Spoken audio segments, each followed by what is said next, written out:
మనం అసలు ఆరోగ్యాన్ని మనం ఎలా సరి చేసుకోవాలి, ఎలా చూసుకోవాలి అంటే అసలు మనకి అనారోగ్యము అనేది ఎలా కలుగుతుంది?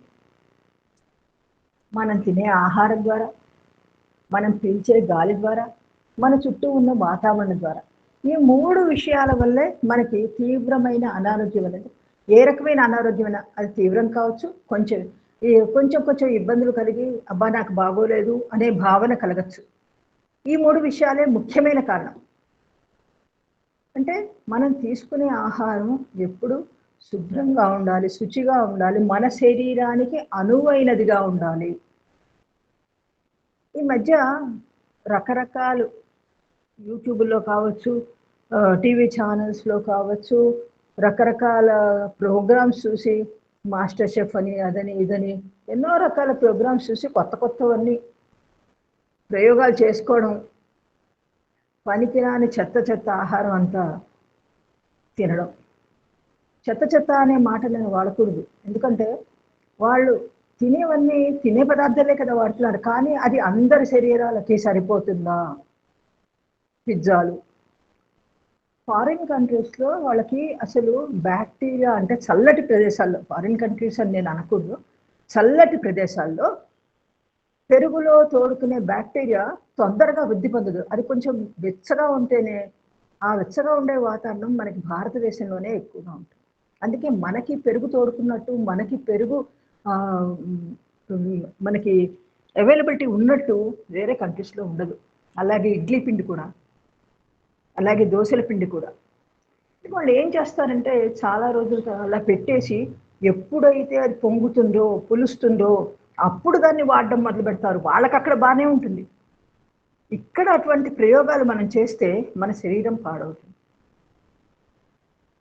అందుకంటే మనం వాడుకోవచ్చో, ఏ రకమైన ఆహార పదార్థాలని మనం తీసుకోవచ్చో, ముఖ్యంగా ఆహారం అనేటప్పటికల్లా చిన్నప్పటి నుంచి మనకి అమ్మ చిన్నప్పుడు ఏం కలిపి పెట్టిందో జీవితం అంతా అదే స్టేపుల్ ఫుడ్.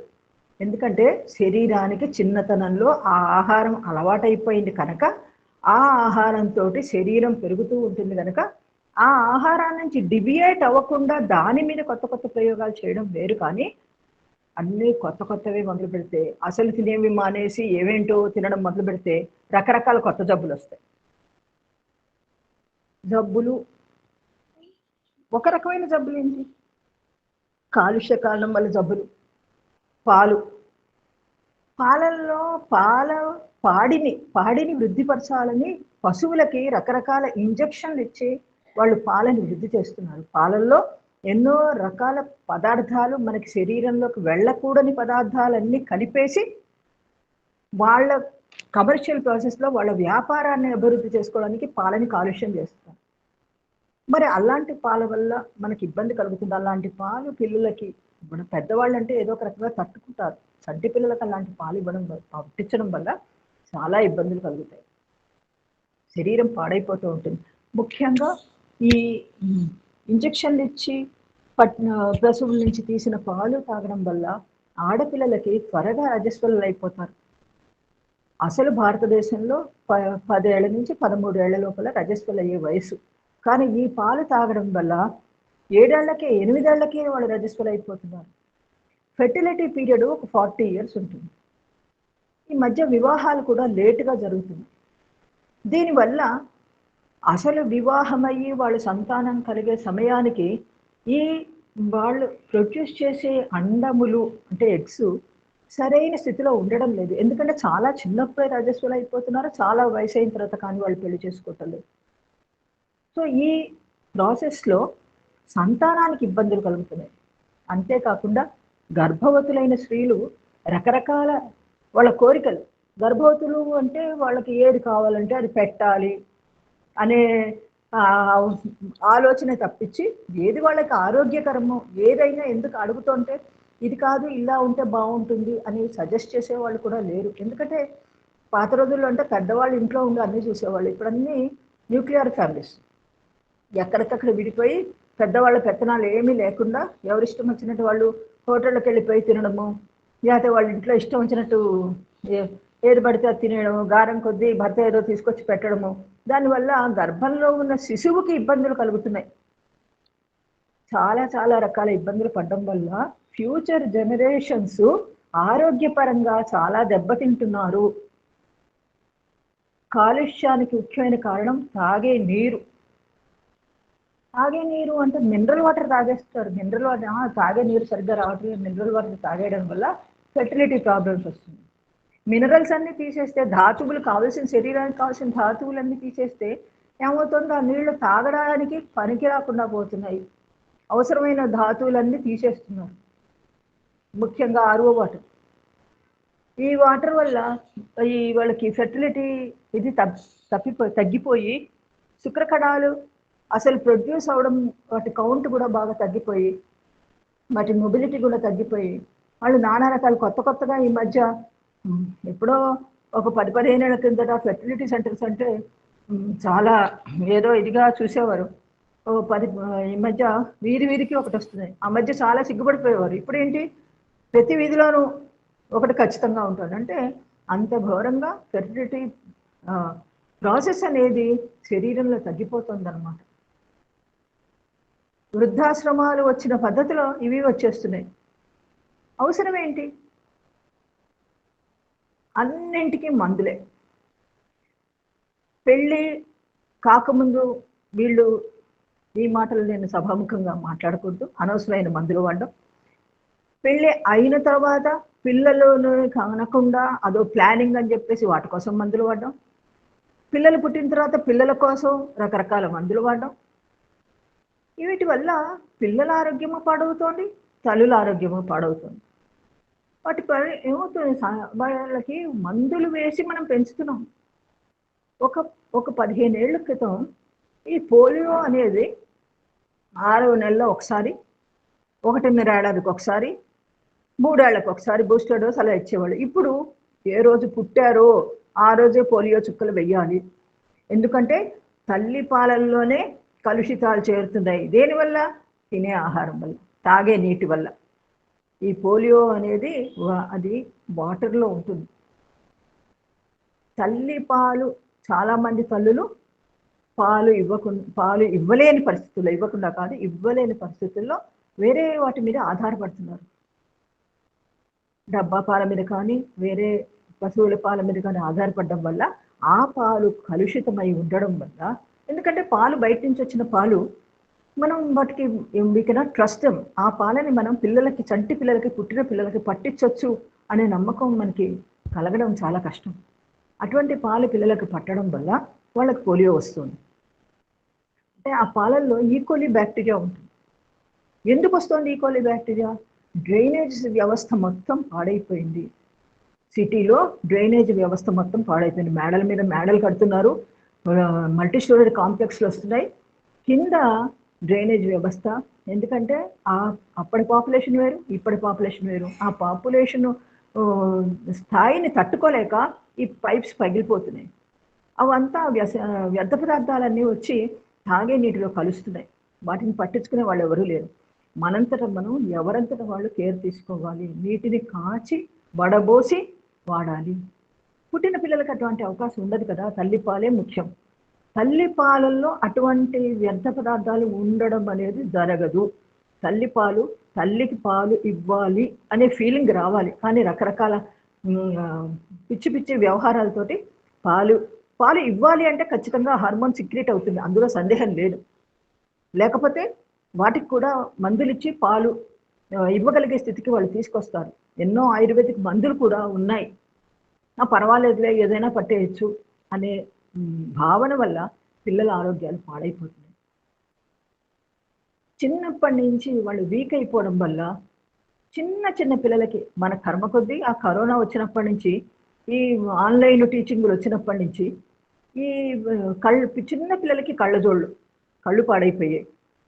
ఈ సోషల్ మీడియా ఎఫెక్ట్ తోటి రకరకాల ఇవి చూడడం, కళ్ళు పాడైపోయాయి. కళ్ళు మంటలు, అసలు కావాల్సింది చదవలేకపోవడం.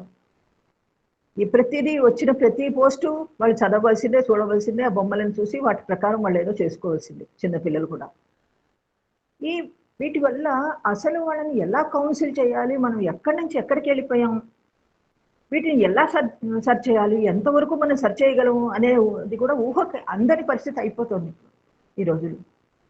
ఇవన్నీ అనారోగ్యానికి కారణాలే. అది కాకుండా కాస్త అనారోగ్యం కలిగిందంటే చాలు వెంటనే ఒక టాబ్లెట్ వేసేసుకుంటాం. డ్రగ్గింగ్, సెల్ఫ్ డ్రగ్గింగ్, దానివల్ల చాలా ఇబ్బందులు వస్తున్నాయి. పూర్వం రోజుల్లో జ్వరం వస్తే లంఘనం, లంఘనం పరమౌషధం.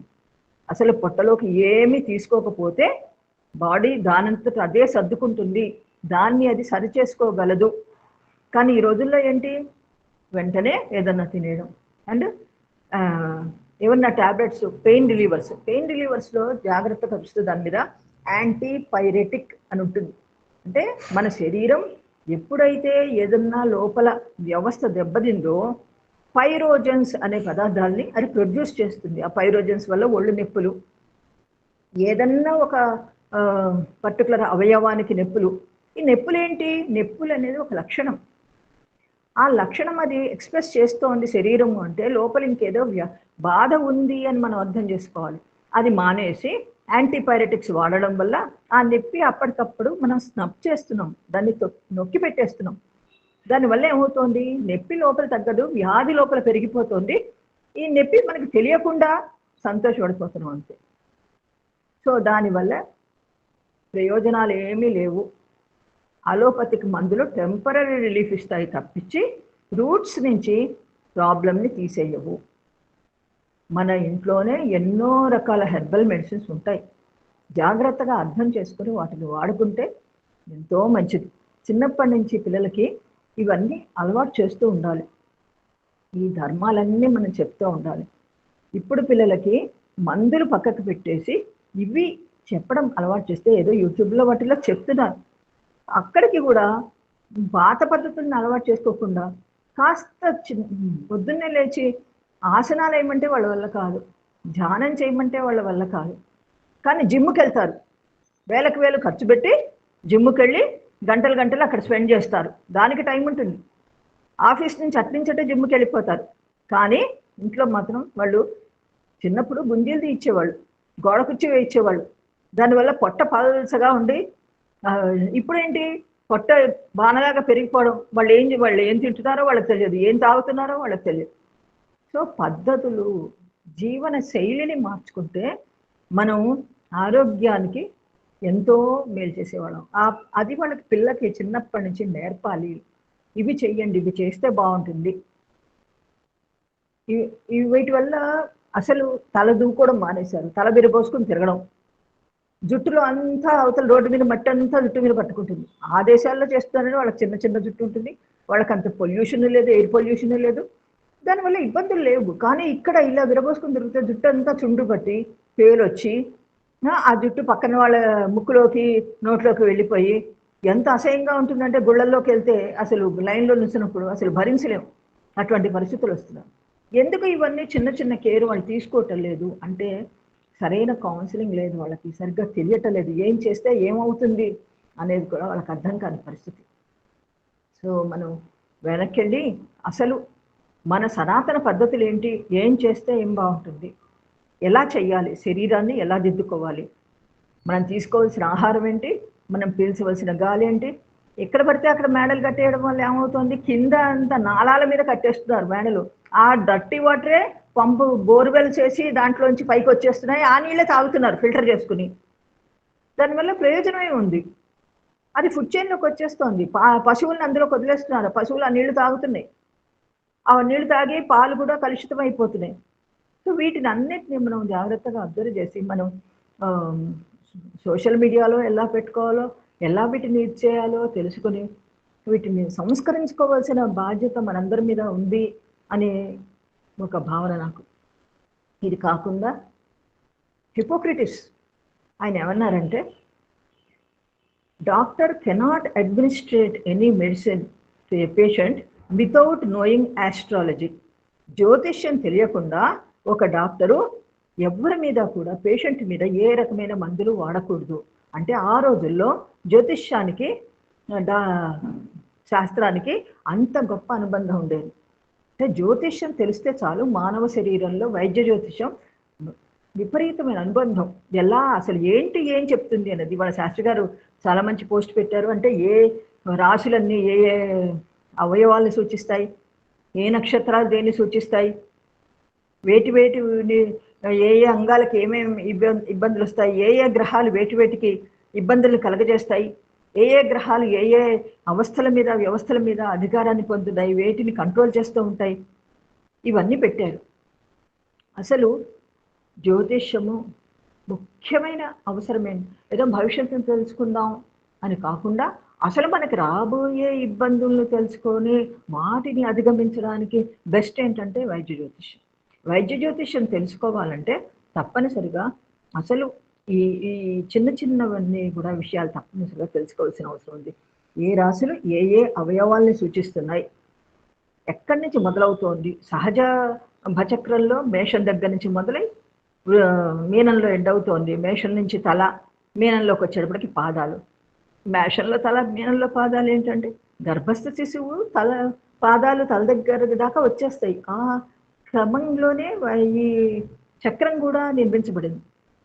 వీటిల్లో వివిధ అవయవాలు తల దగ్గర నుంచి మొదలుపెట్టి తల, మొహం, కంఠం, వక్షస్థలం, పొట్ట, పొత్తి కడుపు, తర్వాత జననాంగాలు, ఇవన్నీ వరుసపెట్టి అన్ని రాశుల్లోకి ఇమిడిపోయాయి. వీటి వల్ల ఏమవుతుందంటే మనకి మన జాతక చక్రాన్ని బట్టి ఏ ఏ భావాలు ఏ ఏ అంటే జాతక చక్రాన్ని బట్టి అంటే లగ్నం మారిపోతుంది కనుక లగ్నాన్ని బట్టి వివిధ భావాలు ఏ ఏ అవయవాలను సూచిస్తున్నాయి, ఆ అవయవాల్లో ఏ ఏ గ్రహాలు ఉన్నాయి, ఆ గ్రహాలు దేనికి ఇబ్బందిని కలగచేయచ్చు, ఏ ఏ అవయవాలకు అవి ఇబ్బందిని కలగచేయచ్చు, ఏ ఏ దశల్లో ఇబ్బంది కలగజేయచ్చు, ఇవి మామూలు డాక్టర్లు అవతల చదువుకున్న డాక్టర్లు ఎవరు చెప్పలేరండి. ఎందుకంటే వాళ్ళు పరీక్ష చేయాలి, పరీక్ష చేసి ఇగో ఈ టెస్టులు మీరు చేయించుకోండి అని వాళ్ళు రాయాలి, ఆ టెస్టులన్నీ చేయించుకురావాలి, చేయించుకొచ్చిన తర్వాత ఆ రిపోర్ట్లు చూసి వాళ్ళు ఇగో నీకు ఇక్కడ ఈ ప్రాబ్లం ఉంది అని చెప్తారంతే. కానీ మనము వైద్య జ్యోతిష్యాన్ని బాగా సరిగ్గా స్టడీ చేస్తే, పరిశీలిస్తే ప్రతి జాతకుడికి కూడా ఏ రకమైన ఇబ్బందులు ఏ దశ అంతర్దశల్లో వస్తాయి అని సూచించడానికి గొప్ప అవకాశం ఉంది. అంత గొప్ప అవకాశం ఉన్న శాస్త్రం ఒక్క జ్యోతిష్ శాస్త్రమే. ఈ అవకాశం ఇంకా వేరే ఏ శాస్త్రానికి లేదు. మన గురించి మనకు తెలియకుండా, మన శరీరంలో ఏం జరుగుతుందో తెలియకుండా, మన ఇంట్లో ఉన్న వాళ్ళకి ఏం జరుగుతుందో తెలియకుండా మనం ప్రపంచానికి, మన సొసైటీకి ఏం చేస్తాం, మన సమాజానికి ఏం చేస్తాం, మనకి ఏం జరుగుతోంది, ఇప్పుడు ఉన్న జాతక చక్రాన్ని బట్టి మనకి పరిస్థితులు ఏంటి, ఏ రకమైన ఇబ్బందులు మనకి రావడానికి అవకాశం ఉంది. ఇక ముఖ్యం ఏంటంటే త్రికభావాలు 6, 8, 12, షష్టం, అష్టమం, ద్వాదశం. రోగాన్ని సూచించే భావము మనం గురించి చెప్పుకుంటూనే ఉన్నాం. కారకత్వాలన్నీ కూడా 6వ భావం అంటే షష్ఠభావం అంటేనే రోగం, రుణం, శత్రువులు అని. రోగాన్ని సూచించే భావం 6వ భావం కనుక అది ఏ అవయవాన్ని సూచిస్తోంది, లగ్నం నుంచి ఎప్పుడు పొత్తి కడుపుని సూచిస్తుంది. కానీ అక్కడ మామూలుగా భచక్రంలో దేన్ని సూచిస్తోంది అది కూడా మనం చూడాలి. అక్కడ ఏ గ్రహం ఉంది చూడాలి, లగ్నాధిపతి ఎవరు, లగ్నం ఎంత బలంగా ఉంది, లగ్నం మీద ఏ ఏ గ్రహాల దృష్టి ఉంది, శుభగ్రహాల దృష్టి ఉందా, అశుభగ్రహాల దృష్టి ఉందా. ఇక్కడ వైద్య జ్యోతిషానికి వచ్చేటప్పటికి శుభ అశుభ అంటూ ఏం లేవండి. అన్ని గ్రహాలు తప్పనిసరిగా వ్యాధిని కలిగించవచ్చు, అన్ని గ్రహాలు శుభాన్ని కలిగించవచ్చు. 6, 8, 12 భావాలు చాలా ముఖ్యం. ఎందుకంటే 6వ భావం రోగాన్ని సూచిస్తుంది, అష్టమ భావం సడన్ గా వచ్చేది హార్ట్ అటాక్ లాంటివి, యాక్సిడెంట్ లాంటివి, ఇలాంటివన్నీ కూడా అష్టమ భావం సూచిస్తుంది. వ్యయ భావం ఏమో హాస్పిటలైజేషన్, ఖర్చు కదా, హాస్పిటల్కి వెళ్ళడం, హాస్పిటల్లో జాయిన్ అవ్వడం. హాస్పిటల్లో జాయిన్ అయిన నుంచి వాళ్ళు డిశ్చార్జ్ అయ్యేది ఎప్పుడంటే ద్వాదశానికి వ్యయభావం, లాభభావం. వాటిని పరిశీలిస్తే అసలు అడ్మిట్ అయిన వాళ్ళు ఎప్పుడు వెనక్కి వస్తారు, ఎప్పుడు తిరిగి వస్తారు, ఇది చాలా ముఖ్యం. వీటన్నిటికంటే అసలు వీటికి అన్నింటికి రెమెడీస్ ఉన్నాయండి. ఆ రెమెడీస్ కనుక సరిగ్గా మనం చేసుకుంటూ ఉంటే ఏ రకమైన ఇబ్బందులు అసలు రావు. అన్ని గ్రహాలు మనకి ఇబ్బంది కలిగించేవే. కానీ మనకి జ్యోతిర్వైద్యం ఏం చెప్తోంది, జ్యోతిర్వైద్యం అంటే ఏంటి, ఏవి రాకుండా ముందు నుంచి కాపాడుకోవడం ఎలాగా. ఈ కాపాడుకోవడానికి మనము గ్రహ జపాలే చేసుకోక్కర్లేదు, వీటికి అధిదేవతలు ఉన్నారు గ్రహాలకి. అధిదేవతల్ని ప్రార్థిస్తూ ఉంటే వాళ్ళు శాంతించి తప్పనిసరిగా మనకి కావలసిన రక్షణ ఇస్తారు. చిన్నప్పటి నుంచి మనకు భారతీయ సనాతన ధర్మంలో మనకి ఏం చెప్తున్నారు? దైవ ప్రార్థన పొద్దున్న లేవగానే మొహం కడుక్కోండి, స్నానం చేయండి, శుచిగా ఉండండి, దైవ ప్రార్థన చేయండి. రెగ్యులర్గా ఏదో ఒక దైవాన్ని పట్టుకుని ప్రార్థన చేస్తూ ఉంటే ఆ దైవమే, ఆ మంత్రమే మనకు ఒక రక్షణ కవచంలాగా పనిచేస్తుంది. పిల్లలందరికీ కూడా కనీసం ఒక్క లైన్ అయినా, ఈ రామకోటి పుస్తకాలు దొరుకుతాయి, ఒక్క లైన్ అయినా శ్రీరామ శ్రీరామ శ్రీరామ శ్రీరామ అని రాయడం అలవాటు చేస్తే, చిన్నప్పటి నుంచిను 1వ క్లాసు నుంచి అలవాటు చేస్తే వాళ్ళు పెద్ద అయ్యేటప్పటికీ రామకోటి పూర్తయిపోతుంది. నేను రామకోటి రాశాను అని అప్పుడు అందరూ చెప్పుకోగలుగుతారు. రామకోటి రాయడం అంటే చాలా గొప్ప విషయం. ప్రతి ఒక్కళ్ళు కూడా రామకోటి రాయగలుగుతారు. అది చిన్నప్పటి నుంచి మనం అలవాటు చేయాలి. ఒక్క లైన్ రాసినా చాలు. అలాగే హనుమాన్ చాలీసా పారాయణ చేయడం 40 శ్లోకాలు. స్కూల్లో పాఠాలు వాళ్ళు ఎలా బైహార్ట్ చేస్తారో అలాగే చిన్నప్పటి నుంచి కూడా మనం ఈ ఎందుకంటే హనుమాన్ చాలీసా ప్రత్యేకంగా ఎందుకంటే ఆంజనేయ స్వామి వారు ఇప్పటికీ చిరంజీవిగా ఉన్నారు అని చెప్పేసి శాస్త్రాలన్నీ చెప్తున్నాయి. ఆయనను ప్రార్థిస్తూ ఉంటే, ఆ మంత్రం జపం చేసుకుంటూ ఉంటే ఆయన మన వెనకాలే ఉండి మనకు ఒక రక్షణలా ఉంటారు. ఏవి ఇబ్బందులు రాకుండా, యాక్సిడెంట్లు కాకుండా, ఏ రకమైన ఇబ్బందులు రాకుండా, ఇప్పుడు రకరకాలు చూస్తున్నాం అత్యాచారాలు, ఇవన్నీ అవి ఏవి జరగకుండా కాపాడేది ఆయనే.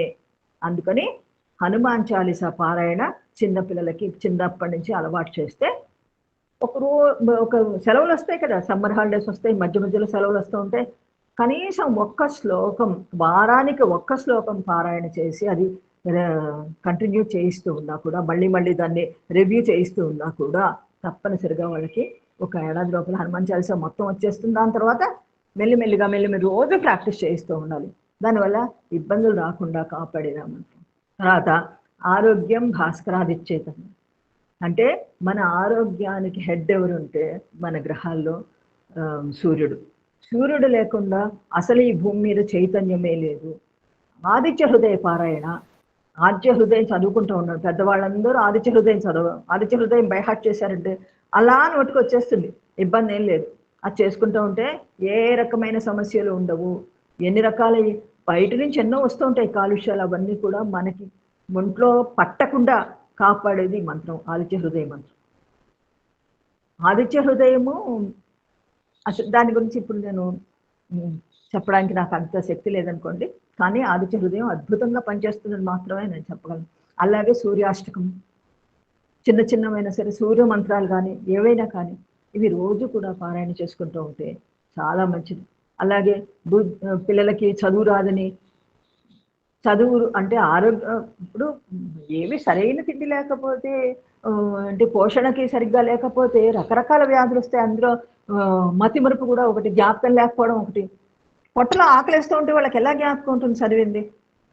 అందుకని హయగ్రీవాయ నమః, హయగ్రీవ స్తోత్రం, హయగ్రీవ మంత్రం, ఇటువంటివన్నీ కూడా ఇది ఆరోగ్యానికి సంబంధించింది కాకపోవచ్చు, కానీ వాళ్ళు ఆరోగ్యం బాగోలేనందువల్ల, చదవలేకపోయినందువల్ల వచ్చే ఇబ్బందుల నుంచి వాళ్ళు అధిగమించి పరీక్షలు బాగా రాయగలరు.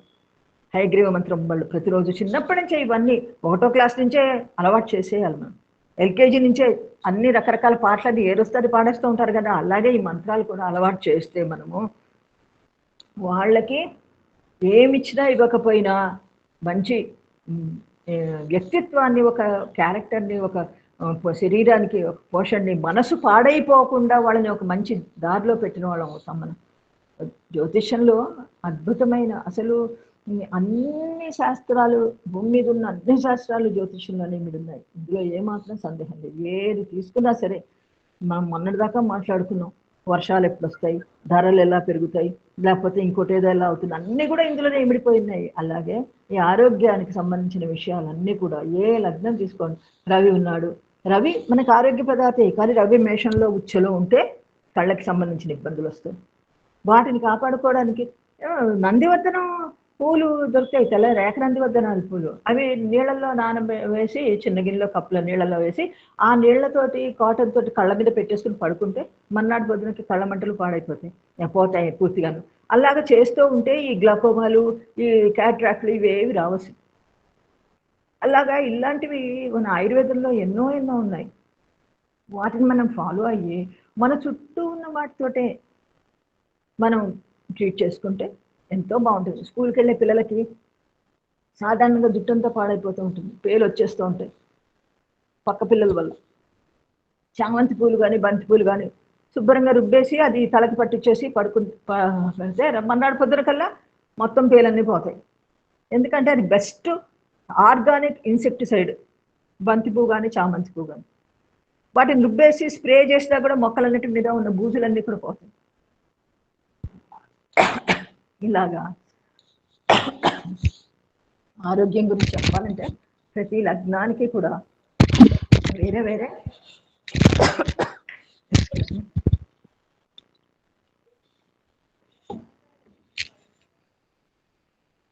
ప్రతి లగ్నానికి కూడా వాళ్ళ లగ్నాన్ని బట్టి వాళ్ళకు వచ్చే వ్యాధులు కూడా మారిపోతూ ఉంటాయి.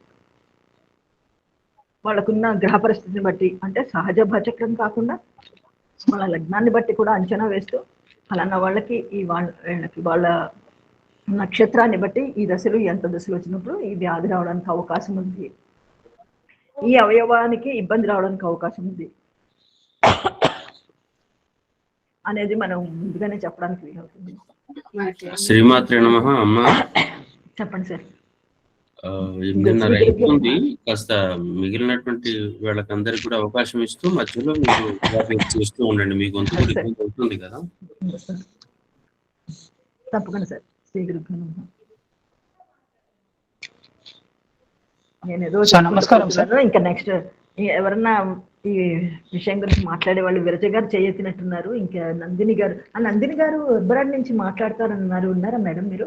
Are you available here madam? Nandini garu, Nandini గారు. Yes, I'm available. Madam, please join us to give your speech. Is it my turn to speak? Abhi bolna? Yes, madam. Okay.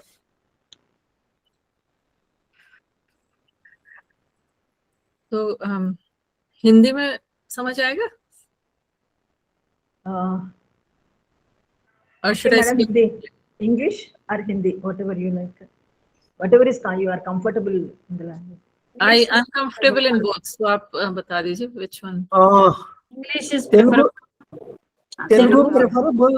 You can speak in English as well. Many people can follow English, but I am afraid many cannot follow Hindi. Okay, then I'll speak in English. Telugu I don't know, sorry. That's better. Okay. So I'm just giving a little bit introduction about the medical astrology. So when we open a birth chart, a kundli, every bhav or Kal Purush kundli, if we talk about Kal Purush kundli, every rashi represents an organ in your body. So for example, Kal Purush kundli mein the lagna is Mesh rashi. So Mesh is represented by your head. Then second house is the Vrishab rashi, which is your face and neck area. And then third is Mithun rashi. Mithun is your shoulders and your arms. Fourth is Kark rashi, fourth house, which is your heart. Fifth is Singh rashi, which is your udar or stomach area. Then sixth is the Kanya rashi, which is your navel, the belly button area. It's your upper back. And then Tula is seventh is the Tula rashi, which is everybody knows the Hindi rashi names, right? Yes ma'am. Yes madam, the names are in Telugu also the same. Okay. So Tula is your kidneys and that area, urinary system. Vrishchik is your reproductive organs. And then Dhanu Rashi is your thigh area. Makar is knees. And then Kumbh Rashi is your pindliya or your calf area between knee and your feet. And then Meen Rashi is your feet.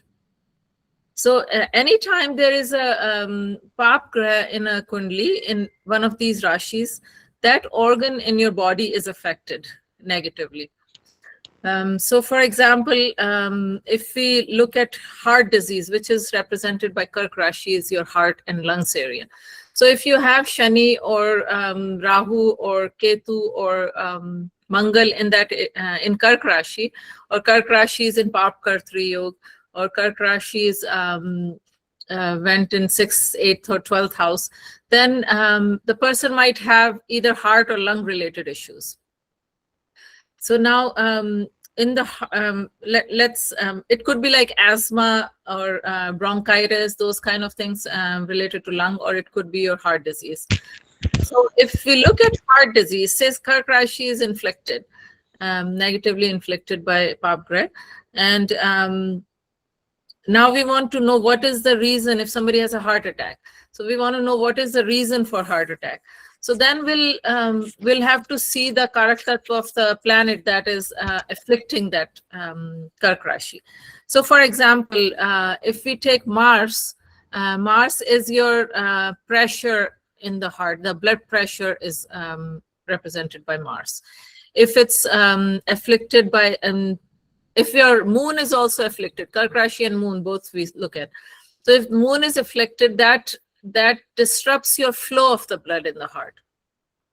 Because heart diseases are also different kinds. It could be your enlarged heart, you could have a circulation problem, you could have a clot in the heart, or you could have cholesterol, high cholesterol in the heart, or if the blood pressure is too high, you can have a heart attack. So it could be multiple reasons. So when we see which planet is causing that, then we'll know what's the cause of that heart attack.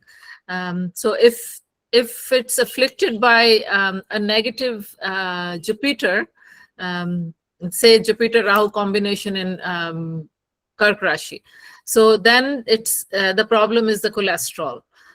Jupiter represents cholesterol or fat in the body, and then if it's Shani or Shani Dev or Saturn, then it could be some toxic chemicals or some hormonal problem in your heart that is causing the heart disease. If it's Venus or Shukra Dev, then your heart problem is due to diabetes, because that causes diabetes. So we look at different things, Kark Rashi and Chandrama, and then decide which planet is causing that problem and what is the Karak Tattva of that planet, how it affects heart, and then decide how the heart problem is originated in that person's chart or his life. So that's all for today. Radhe Krishna. Thank you. Thank you, madam. Thank you very much. And Dr. Andini Garu, she has explained beautifully about heart diseases, which planet causes which type of problem in the heart. Thank you, madam. Thank you very much. Madam, I have one question. Madam, I have one question for you. Madam, can I ask one question? Yes, if they have time, I can answer. Yes. Can I have one question? Can I ask one question? Yeah, I can answer if I can. You can Okay. ask. You may ask. Shyam Garu. Yes, Sham, my name is. Do Rahu Ketu have aspects like other planets? Yes, Rahu Ketu have aspects, even though those are nodes. But in Vinshotari, we take Rahu ki dasha and Ketu ki dasha. So so we consider them as planets. That's why their dasha comes for 18 years and then 7 years. So they also have aspects. And in my personal experience, I have seen those aspects working a lot also. Okay. Okay. They do aspect. They aspect on 7th house or other than 7th houses. Other than 7th. Their aspect is 5th, 7th, and 9th. Yes. Oh, okay. Thank you, madam. Sure. Madam నమస్కారం madam, నేను ధనంజయని మాట్లాడుతున్నాను. ధనంజయ్ గారు, నువ్వు మాట్లాడతావా నన్ను మాట్లాడమంటావా? ధనంజయ, మీ ఇష్టం sir, మీరు మాట్లాడండి. మీరు మాట్లాడతారా? నేను మాట్లాడాలా? Okay, I will make a presentation. Murthy గారా? అవునమ్మా, నేను ఒక ప్రెజెంటేషన్ చేస్తున్నాను ఒకటి. ప్లీజ్ క్యారీ అనండి. You just see the presentation.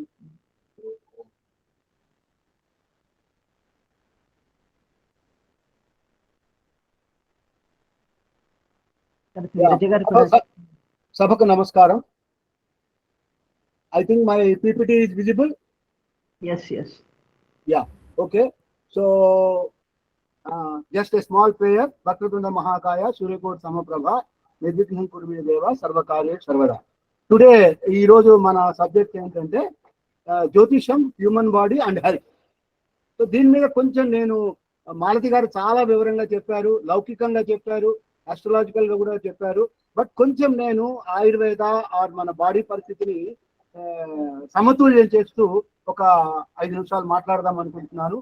So our body has 5 chakras, everybody 7 chakras, సప్త nadis are 7 chakras. We know they are root chakra, Skara chakra, solar Manipura chakra, or Anahata chakra, Visuddhi chakra, Agnya chakra, Sahasrara chakra. So these 7 చక్రాలు ఏవైతే ఉన్నాయో అవి యత్పిండే తద్బ్రహ్మాండే అంటాం. Whatever we have in the universe, we have in our body. So same replica of the universe is in our body, and all these 5 elements are embodied in all these 7 chakras. Basically, Prithvi Earth is root chakra, that is Mooladhara chakra. Jal water is Swadhisthana chakra. Agni fire is Manipura chakra. Vayu air Anahata chakra. Akasha ether is Visuddhi chakra. So all these 5 chakras up to throat level, we are controlled by the 5 elements of the nature. Okay, so when coming to this, our 5 elements are divided into some substances. These substances have 20 qualities or characteristics which may call as gunas. So what are they? They are paired, you know. Ante prakriti, vikruti, heavy, light, cold, hot, dry, unctuous, dull, sharp, stable, mobile, soft, hard. So like that, ఈ 5 elements ఏవైతే ఉన్నాయో వాటికి 20 qualities ను మనం attribute చేస్తున్నాం. Besides that, our body has 7 dhatus. What are they? Rasa, Rakta, Mamsa, Fat, Asti అంటే ఎముకలు, Maro, Gujju, and then Vinam, Sukrudu. This is what Malati Garu told. Okay. So, and then what are the functions of these tissues?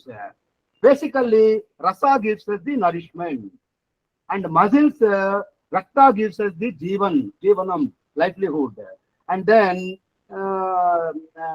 muscles gives us the Lepanam, that is pasting of the skeleton. Fat gives us Nehana, lubrication. Bones gives us the Dharana, support to stand, to sit, to work, whatever it is. And marrow fills the bones. And then Viryam gives us the Garbhokti or Andotpatti, whatever Malati madam said earlier. Okay, so, and you know, all these elements, all these dhatus are controlled by 3 doshas, we all know. What are they? Vata, Pitta, Kapha. Vata is 8 plus ether, Pitta 5 plus water, Kapha water plus earth. So this is the definition. I am not going into the definitions as per Ashtanga Hridayamu. Vata is result of air element, and when it interacts with ether, likewise Vata, Kapha and Pitta. And what are the relationship of the 3 doshas? Kapha relates to bulk body tissues and fluids. It gives us the fertility. Above diaphragm it works, and it also has in brain, joints, mouth, all those things. Pitta relates to digestive system. Okay, and its working area is between navel and diaphragm. Pitta ekkada panichestundi? Navel diaphragm madhyalo panichestundi. Buddu nunchi gontu varaku panichestundi, diaphragm varaku. Okay, Vata is relates to nervous system. It works below the navel area. So Vata ante adi navel area kinda ఉండేటటువంటి సమస్య అని మనం గుర్తించవలసి ఉంటుంది. తర్వాత ఈ doshas again, because always we say 3 doshas become 7 combinations. It may be Vata Pitta, it may be Pitta Vata, it may be Vata, more Vata, it may be more Kapha, something like that. So dominance of weakness of any one dosha lead to imbalance, which manifests itself into a disease in any body. అదే excess వాత ఉందనుకోండి, digestive disorders. అలాగే excess పిత్త ఉందనుకోండి, inflammation. Excess కఫా ఉందనుకోండి, increase in mucus, weight, lung diseases. So ఇదంతా ఇట్లా ఉంటే మనకి పార్ట్స్ ఉన్నాయి. సార్ మీరు కొంచెం మ్యూట్ చేస్తారా ఎవరు? సో కౌంటర్ పార్ట్స్ ఉన్నాయి. వాత పిత్త కఫాకి ఏం కౌంటర్ పార్ట్స్ ఉన్నాయి? ప్రాణ, తేజ, ఓజ. ప్రాణ అంటే మన లైఫ్ ఫోర్స్, తేజ అంటే what we have the energy, oja is the ultimate energy which is reserve of the body, which comes through the form of water. Doshas ఏంటంటే they create diseases, whereas these counterparts ఏవైతే ఉన్నాయో prana, teja, oja, they gives us the health, creativity and well-being. So ఇప్పుడు ఇందాక మాలతి గారు medical astrology గురించి మాట్లాడారు. Medical astrology వస్తే ఏమేంటి? Medical అస్ట్రాలజీలో మనం ఏం చేస్తాము? we take the signs, zodiac, we take the planets, we take the nakshatras. So ఇవి మూడును మన బాడీ మీద ఇన్ఫ్లుయెన్స్ చేస్తాయి. ఎలా ఇన్ఫ్లుయెన్స్ చేస్తాయి? certain angular positions of planets in the native horoscope, they emanate certain forces of energies. Energy మనకు తెలుసు, what type of energy it comes, whether it is spiritual energy, whether it is physical energy, whatever it is, if that energy is not harmony with the energy of an individual, it brings physical and mental disturbances. So we have seen Prithvi, Jala, Vayu, Agni, Akash, ఇవి వాత పిత్త కఫాలకు కూడా మనం జోడిస్తున్నాం. ఎలా? వాత, we have already seen Vata is Akash and Vayu, Pitta is Agni and Jal, Kapha is Jala and Prithvi. So who are the planetary rulers for these elements? Sun is the soul, of course. Okay, Mars, Mercury. Mars is Agni, Mercury is Prithvi. అందుకే Mercury మనం Mercury is Prithvi, Saturn Vayu, Moon Mind, Venus Jal, Jupiter Akash. And ఇందాక వారు ప్రశ్న అడిగారు, being Rahu and Ketu, they are trouble makers and influence other planets to create troubles. వాళ్ళకి ఛాయాగ్రహాలు కాబట్టి వాళ్ళకి ఒక రకమైనటువంటి ఇండివిజువాలిటీ లేకపోయినప్పటికీ వేరే ప్లానెట్స్ ఇన్ఫ్లుయెన్స్ చేసి వేరే ప్లానెట్స్ వల్ల మనకు ఆ యొక్క బాధలు, నీతి బాధలు కలిగేటట్టు వాళ్ళు చూస్తూ ఉంటారు. Because they are karmic planets. We have to dissolve our karma. Okay, so these 5 elements impact the native's birth chart. So Jupiter ఏం కంట్రోల్ చేస్తారు? ధాతు టిష్యూస్ వచ్చేటప్పటికి Jupiter fat, Saturn veins, Mars bone marrow, Sun bone, Moon blood, Mercury skin, Venus seminal energy. Doshas, Jupiter kapha, we have already seen this slide. Sun pitta, Moon vata and kapha, Mars pitta, Mercury pitta vata kapha, Venus vata and kapha, Saturn vata. So these are the planets and doshas that are being controlled by them. Then body parts we have already seen. Sun bone system, Moon circulatory, Mars muscular, Mercury veins, Venus reproductive, Jupiter digestive, and Saturn is your the excretory system. So this is what Kalapurusha, what Malati madam has explained. Kalapurusha has 12 signs: Mesha, Vrishva, Midhuna, Karkataka, Simha, Kanya, Tula, Vrishchika. Even Nandana madam also told about all these signs. So each sign is controlled by one body part: head, face, neck, arms, chest, heart, stomach, and all those things. Okay, so and then we have nakshatras. So planets over, signs over.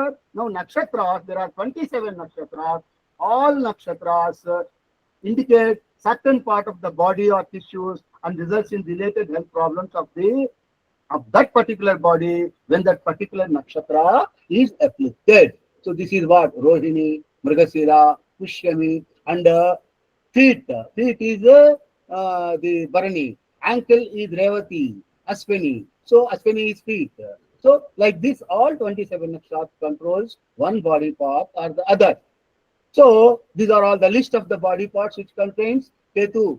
Ashwini is the Ketu nakshatra. It controls brain. Bharani, Venus, skull and eyes. Like that, all 27 nakshatras list is there. I think this PPT Somanath Shastri Garu will fit in our group. You can go through in detail. I'm just trying to explain what nakshatras are controlled by which planetary lord and which part of the body they are gets affected if that nakshatras are afflicted.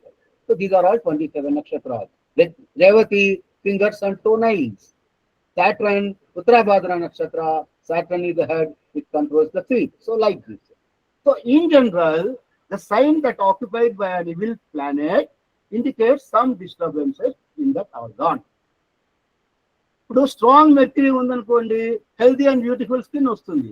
అదే weaker అనుకోండి, skin orders వస్తాయి, rashes వస్తాయి, problem in pancreas వస్తుంది. Like this is what and also that gets surfaced when Dasha and Bhukti of the period of such a planet.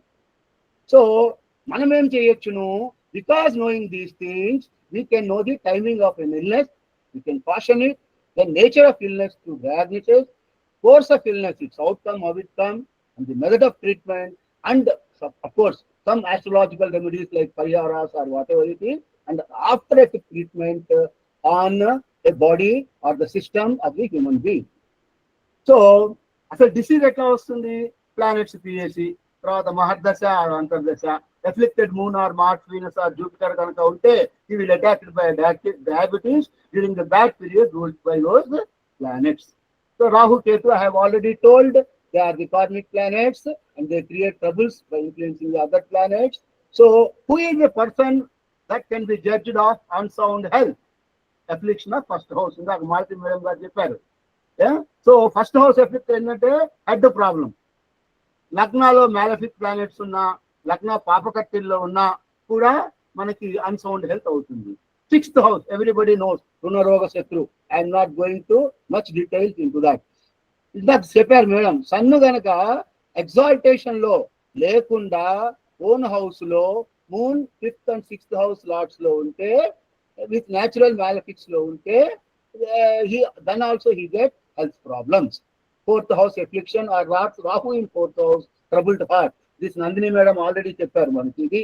So natural malefics in 6th house create hyperacidity and gas trouble, and affliction to 7th house also, digestive tract to hyperacidity ki avakasham untundi.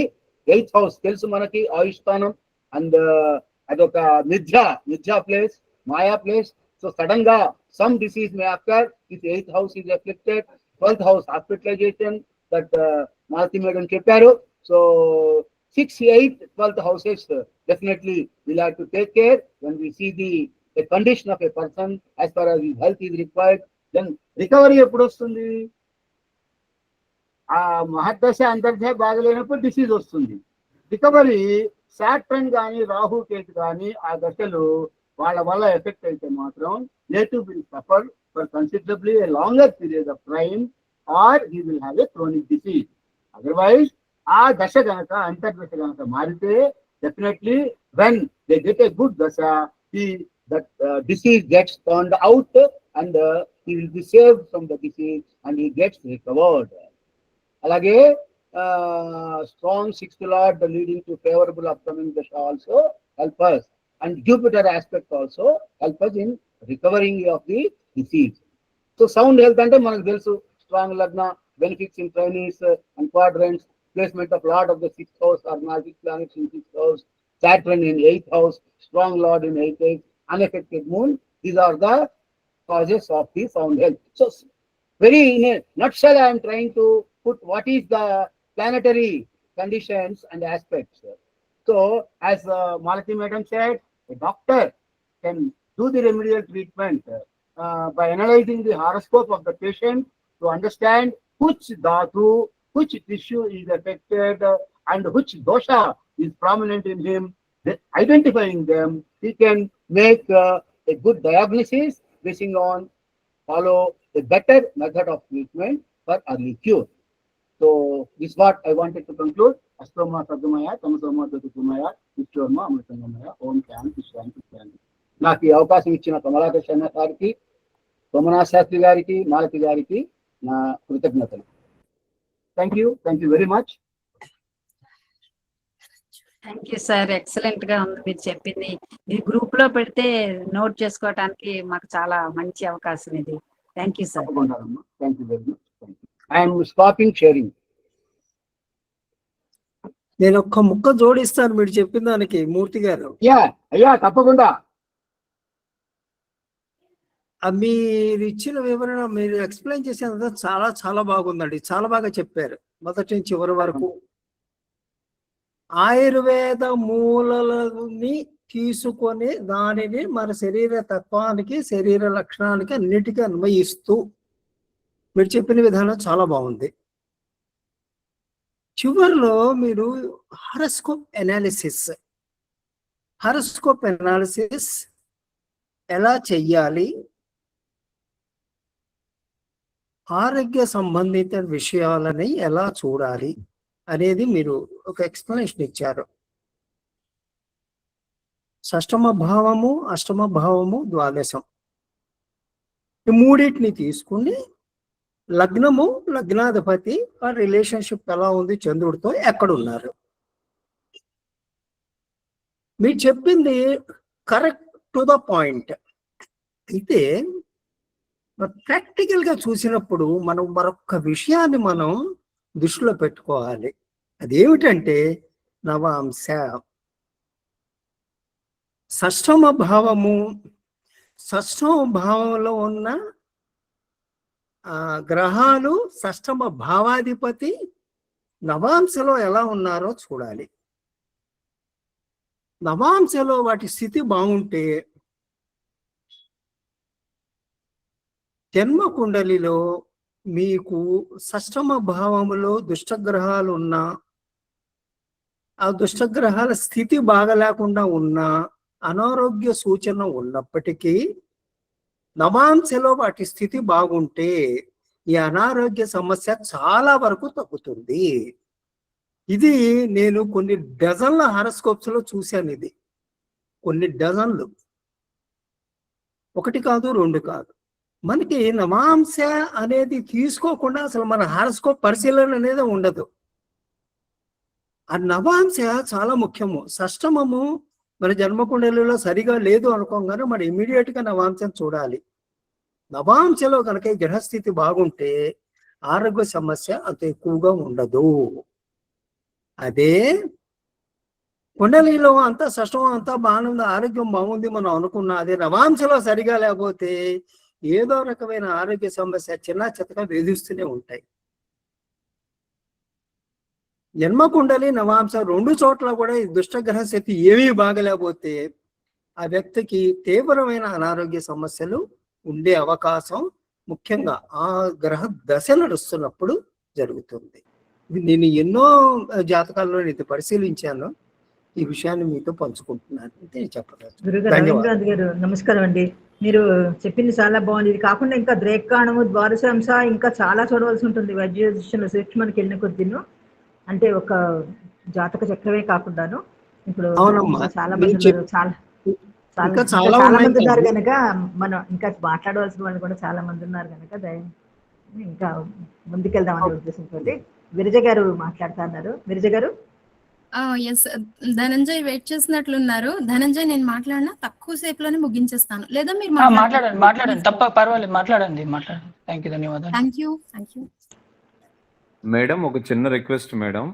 చెప్పండి madam, తెలుగులో please continue చేస్తారా? If not possible then only go for the English. లేదండి, తెలుగులోనే మాట్లాడుతున్నారు. Madam Nandini గారు ఆవిడ abroad నుంచి మాట్లాడారు, అందుకని ఆవిడకి తెలుగు రాదు కనుక ఆవిడ ఒక్కరు. ఓకే మేడం, ఓకే అండి. మిగతా వాళ్ళు just if possible Telugu. The only reason is we cannot understand both the Telugu and English at a time. We don't know some of the words in English. That is the reason. Okay అండి, తప్పకుండా. Thank you. Hello, సభకి నమస్కారం. శ్రీమాత్రే నమః, శ్రీ గురుభ్యో నమః. Hello, ఇవాల్టి అంశం. శ్రీనివాస్ గారు మీరు మ్యూట్ చేసుకోండి, గిరిజ గారు మాట్లాడుతున్నారు. అలాగే మేడం, నాది చిన్న డౌట్ ఉంది, అందుకోసం చేశానండి. మళ్ళీ అడుగుదురు కానీ ఆవిడ మాట్లాడుతున్నారు. సరే మేడం, సరే. గిరిజ గారు కంటిన్యూ చేయండి మేడం. Thank you. శ్రీమాత్రే నమః, శ్రీ గురుభ్యో నమః. సభకు నమస్కారం. ఇవాళ తీసుకున్న అంశం మానవ శరీరం, జ్యోతిష్యం, ఆరోగ్యం, వీటి విషయాలకు సంబంధించి ఫస్ట్ మన ఆస్ట్రాలజీలో slogan horoscope is better than stethoscope. మనం ఈ స్టెథోస్కోప్ దగ్గరికి వెళ్ళడం కన్నా ముందు జాతకం చూసుకుని, జాతకంలో దశలు, అంతర్దశలు, గ్రహస్థితిని పరిశీలించిన తర్వాత అప్పుడు అవసరపడితే డాక్టర్ దగ్గరికి వెళ్ళడం అనేదే మనం ముందు తెలుసుకోవాలి. మనం జ్యోతిషులుగా ఈ శాస్త్రాన్ని అధ్యయనం చేస్తున్నాం కాబట్టి ఈ శాస్త్రంలో ఉన్న గుణాలు, దోషాలు అన్ని మనకి తెలుస్తాయి. కాబట్టి మన దగ్గరికి ఎవరైనా వస్తే ముందు శాస్త్రంలో ఉన్న గుణదోషాలు ఏంటి, అసలు ఏ గ్రహం వల్ల ఏ ఏ రకాలైన ఇబ్బందులు వస్తాయి, వాటిని పరిశీలించడం ఎలాగా, వాటికి పరిష్కారాలు తెలియజేయడం ఎలాగా, వాటిని మన దగ్గరికి వచ్చిన వాళ్ళు పాటించే సులువైన విధానాలు చెప్పడం ఎలాగా, వీటి ద్వారా ముందు మనం ఈ జాతకం ద్వారానే ముందు వాళ్ళకి ధైర్యాన్ని, మనోధైర్యాన్ని నింపగలమని నా ఉద్దేశం. సో అది నా ఉద్దేశం అనే కాదు, అది జ్యోతిషంలో ఉన్న ఒక అద్భుతమైన విషయం. సో అందుకనే horoscope is better than stethoscope అన్నారు. అయితే ఇప్పుడు ఈ కారకత్వాలు, గ్రహాలు ఇవన్నీ మన సమూహంలో వ్యక్తులందరికీ తెలిసిందే. అయితే అసలు శరీరం బలంగా దృఢంగా ఉండాలి అంటే ముందు ఏ జాతకంలో లగ్నాధిపతి బాగుండాలి. లగ్నాధిపతి బలంగా ఉన్నప్పుడు శరీరంలో సగానికి సగం రోగాలు అవకాశం ఉండదు. నెక్స్ట్ చంద్రుడు బాగుండాలి. మనస్సే ప్రధానం. మనసులో ఇబ్బంది ఉంటే అది శరీరం మీద చూపిస్తుంది. సో మనస్సు ప్రధానంగా బాగుంది అనుకుంటే, చంద్రుడు ఎఫ్లిక్షన్స్ లేకుండా, ఇతర గ్రహాల ప్రభావాలు లేకుండా చంద్రుడు బాగుంటే వాళ్ళకి అనారోగ్యాలు తక్కువ. అదే విధంగా మనకి తెలుసు 6 ఏళ్ళు, 8 ఏళ్ళు, 12 ఏళ్ళు రోగకారక భావాలు అవి. అలాగే ముందు మనం తినే ఆహారం మంచిదవుతుందా లేదా, సమయానికి తింటామా లేదా, ఈ విషయాలు కూడా మనం జాతకంలో పరిశీలించాలి. ఈ విషయాలను పరిశీలించడం ద్వారా కూడా మనకి అనారోగ్యం ఎంతవరకు తగ్గుతుంది, అసలు రాకుండా ఎలా చూసుకోవచ్చు. టైంకి ఆహారం తినడం, ఈ రోజుల్లో చాలా మందికి అది టైం సరిపోలేదండి తినడానికి అంటారు.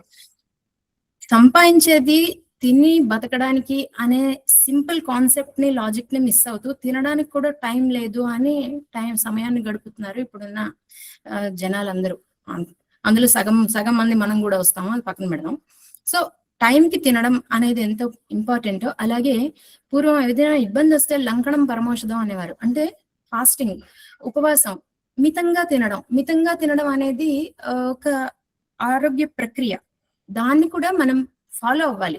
టైం లేదండి, ఏం తినకపోతే నీరసం వస్తుందండి, తర్వాత హెల్త్ పాడవుతుంది, ఇలా కొంతమంది అంటూ ఉంటారు. ఇలాంటి వాళ్ళందరికీ కూడా మనం ఎక్స్ప్లెయిన్ చేయగలగాలి. ఎక్స్ప్లెయిన్ చేసి ఆహారం మితంగా తింటే ఔషధం, అధికంగా తింటే రోగం, విషం. ఇవి మనం తెలియజేస్తూ అసలు ఏ ప్లానెట్లు ఏ రకాల ఇబ్బందులను కలుగజేస్తాయి అనేది జస్ట్ బ్రీఫ్ మనందరికీ తెలుసు అనుకోండి. ఒక్కసారి గ్రూప్ లో చాలా మంది ఉన్నారు కదా జ్యోతిష ఔత్సాహికులు, వాళ్ళ కోసం.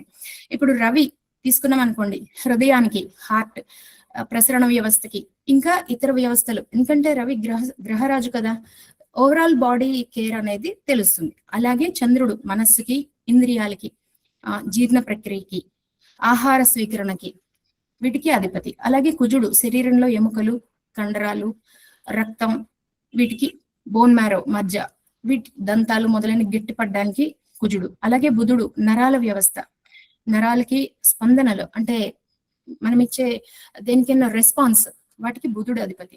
గురుడు మెదడు, కాలేయం, క్లోమం, అంటే లివర్, ప్యాంక్రియాస్, బ్రెయిన్, వీటికి. అలాగే ప్రత్యుత్పత్తికి కూడా, రిప్రొడక్షన్ కి గురుడు అధిపతి. అలాగే శుక్రుడు హార్మోన్స్ అన్నిటికీ. అలాగే మానసిక స్పందనలు, రెస్పాన్స్, కొన్ని విధాలైన ఆలోచనలకి, రెస్పాన్సెస్, ఆకర్షణలకి కూడా శుక్రుడే అధిపతి. ఇంకా శని అన్ని రకాల విసర్జక వ్యవస్థకి, అంటే ఎక్స్క్రిటరీ సిస్టమ్, చెమట పట్టడం, ఇక ఇతర విసర్జన విషయాలు, అన్ని రకాలు. ఇలా బేసిక్ గా సింపుల్ ఒక అవుట్లుక్ మనందరికీ శాస్త్రి గారు ఇందులో షేర్ చేశారు. అందరూ చదవచ్చు, చదవకపోవచ్చు కదా అని ఒక్కసారి జస్ట్ చెప్పాను.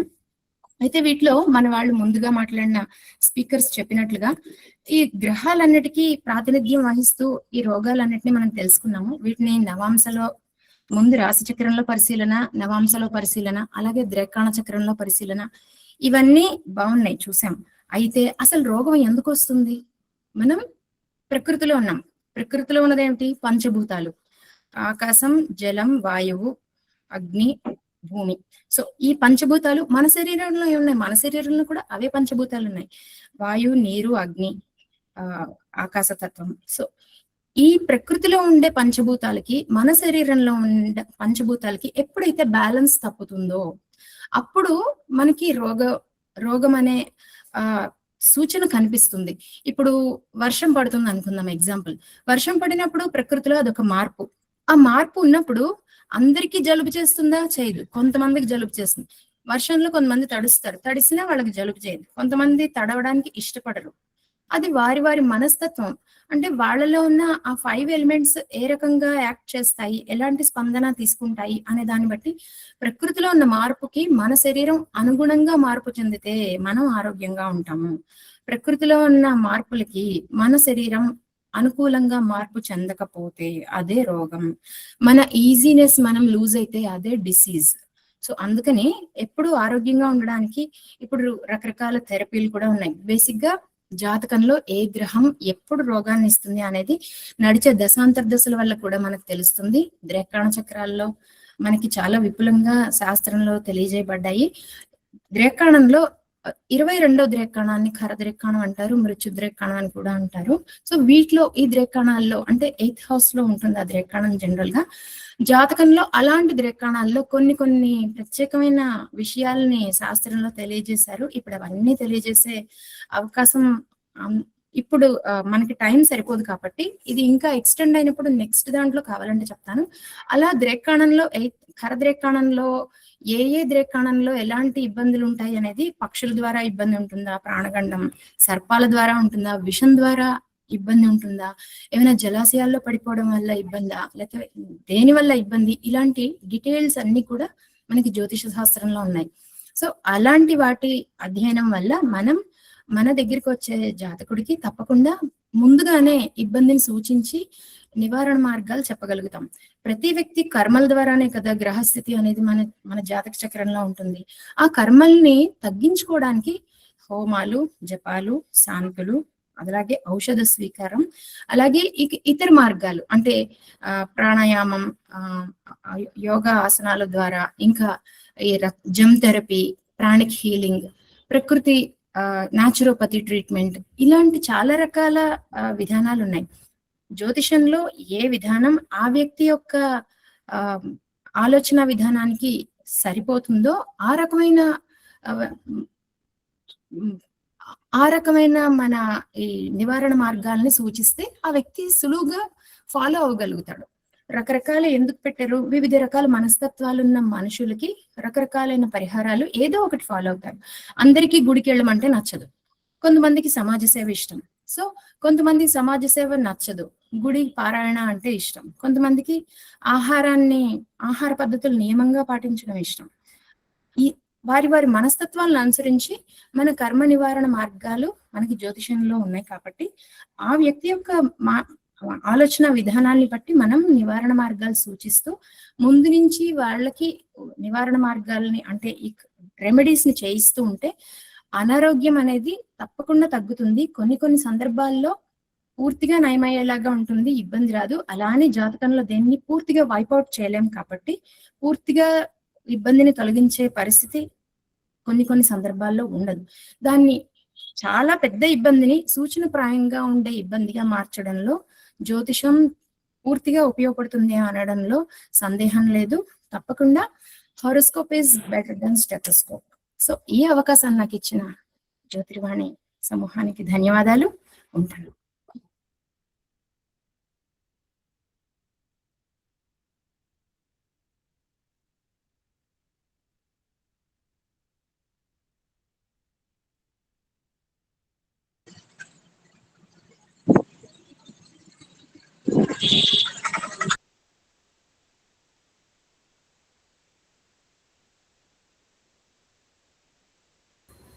ధనంజయ్ మీరు చెప్పండి మేడం, ఒకవేళ లేనట్టున్నారు మైక్ దగ్గర. Please continue. Okay madam. ఎందుకంటే ఓకే, థ్యాంక్ యూ, ధన్యవాదాలు. సభకు నమస్కారం. నా పేరు షగటి ధనంజయ్. ఈరోజు జ్యోతిషం మానవ శరీరం గురించి మన గురువు గారు ఇచ్చిన టాపిక్ మీద, అంటే భారతీయ జ్యోతిష శాస్త్రం ప్రకారం యథా బ్రహ్మాండే తదా పిండాండే, అంటే విశ్వంలో బ్రహ్మాండంలో ఉన్నది ఏది ఉందో అది మానవ శరీరంలో పిండాండంలో ఉంది. ఇక మొత్తానికి అందరూ సామాన్యంగా మొత్తం అందరూ చెప్పేశారు. అందులో మనం వెళ్ళకుండా మామూలుగా చిన్న టచ్ చేసుకోవడం. వాతం అంటే మనకు వచ్చేది శని, మనకి రాహుకు సంబంధించింది వల్ల ప్రభావం కీళ్ళ నొప్పులకు, వాయు సమస్యలకు వస్తాయి. అదే పిత్తానికి సంబంధించింది అంటే వేడికి సంబంధించింది రవి కుజుల వల్ల వేడి అసిడిటీకి సమస్యలు వస్తాయి. అదే కపానికి సంబంధించింది అంటే మనకు చంద్రుడు, గురువు, శుక్రుని వల్ల జలుబు, ఊపిరితిత్తులకు సంబంధించినవి ఆ వ్యాధులు వస్తాయి. అదే గ్రహ కారకతాలు వహించే శరీర భాగాలకు సూర్యుడు ఆత్మకు సంబంధించిన వాడైతే, ఎముకలకు గుండె, కుడి కన్ను, జీర్ణశక్తి, ప్రాణశక్తికి సంబంధించిన ఆ ఆధిపత్యం వహిస్తూ ఉంటాడు. అదే చంద్రుడు అయితే మనసు సంబంధించి రక్తం, ద్రవం పదార్థాలు, ఛాతి, ఎడమ కన్ను మానసిక స్థితికి సంబంధించిన. అదే కుజుడు అయితే రక్తంలోని హెమోగ్లోబిన్, కండరాలు, మజ్జ, పౌరుషం సంబంధించిన వాడు. అదే బుధుడు జ్ఞానం, నరాల వ్యవస్థ, చర్మం, ఊపిరితిత్తులకు సంబంధించిన వాడు. అదే గురువు జీవం, కాలేయం, కొవ్వు అంటే కొవ్వు అంటే మంచి రెండు ఉంటాయి అనమాట. మంచి చెడు అన్నట్టు తీసుకోవాలి. మంచి ఉంటే మంచి, చెడు ఉంటుంది. అదే థైరాయిడ్ గ్రంథి. అదే శుక్రునికి సంబంధించింది సుఖం, కళ్ళకు, పునరుత్పత్తి వ్యవస్థ, మూత్రపిండాలకు, గొంతుకు సంబంధించింది. అదే శనికి దుఃఖంకి ఎముకలు, కీళ్ళు, పళ్ళు, మళ్ళీ జుట్టు, దీర్ఘకాలిక వ్యాధులు. రావుకేతు అంటువ్యాధులకు సంబంధించిన మానసిక భ్రమల, అలర్జీ, రోగ నిర్ధారణకు సంబంధించి ఉంటుంది. ముఖ్యంగా వ్యాధి నిర్ధారణలో లగ్నం మరియు దశ మరియు 6వ ఇల్లు 6, 8 సంబంధించింది 12 ఉంటుంది. లగ్నం ఇది ఒక వ్యక్తి మొత్తం ఆరోగ్యం గురించి రోగ నిరోధక శక్తిని సూచిస్తుంది.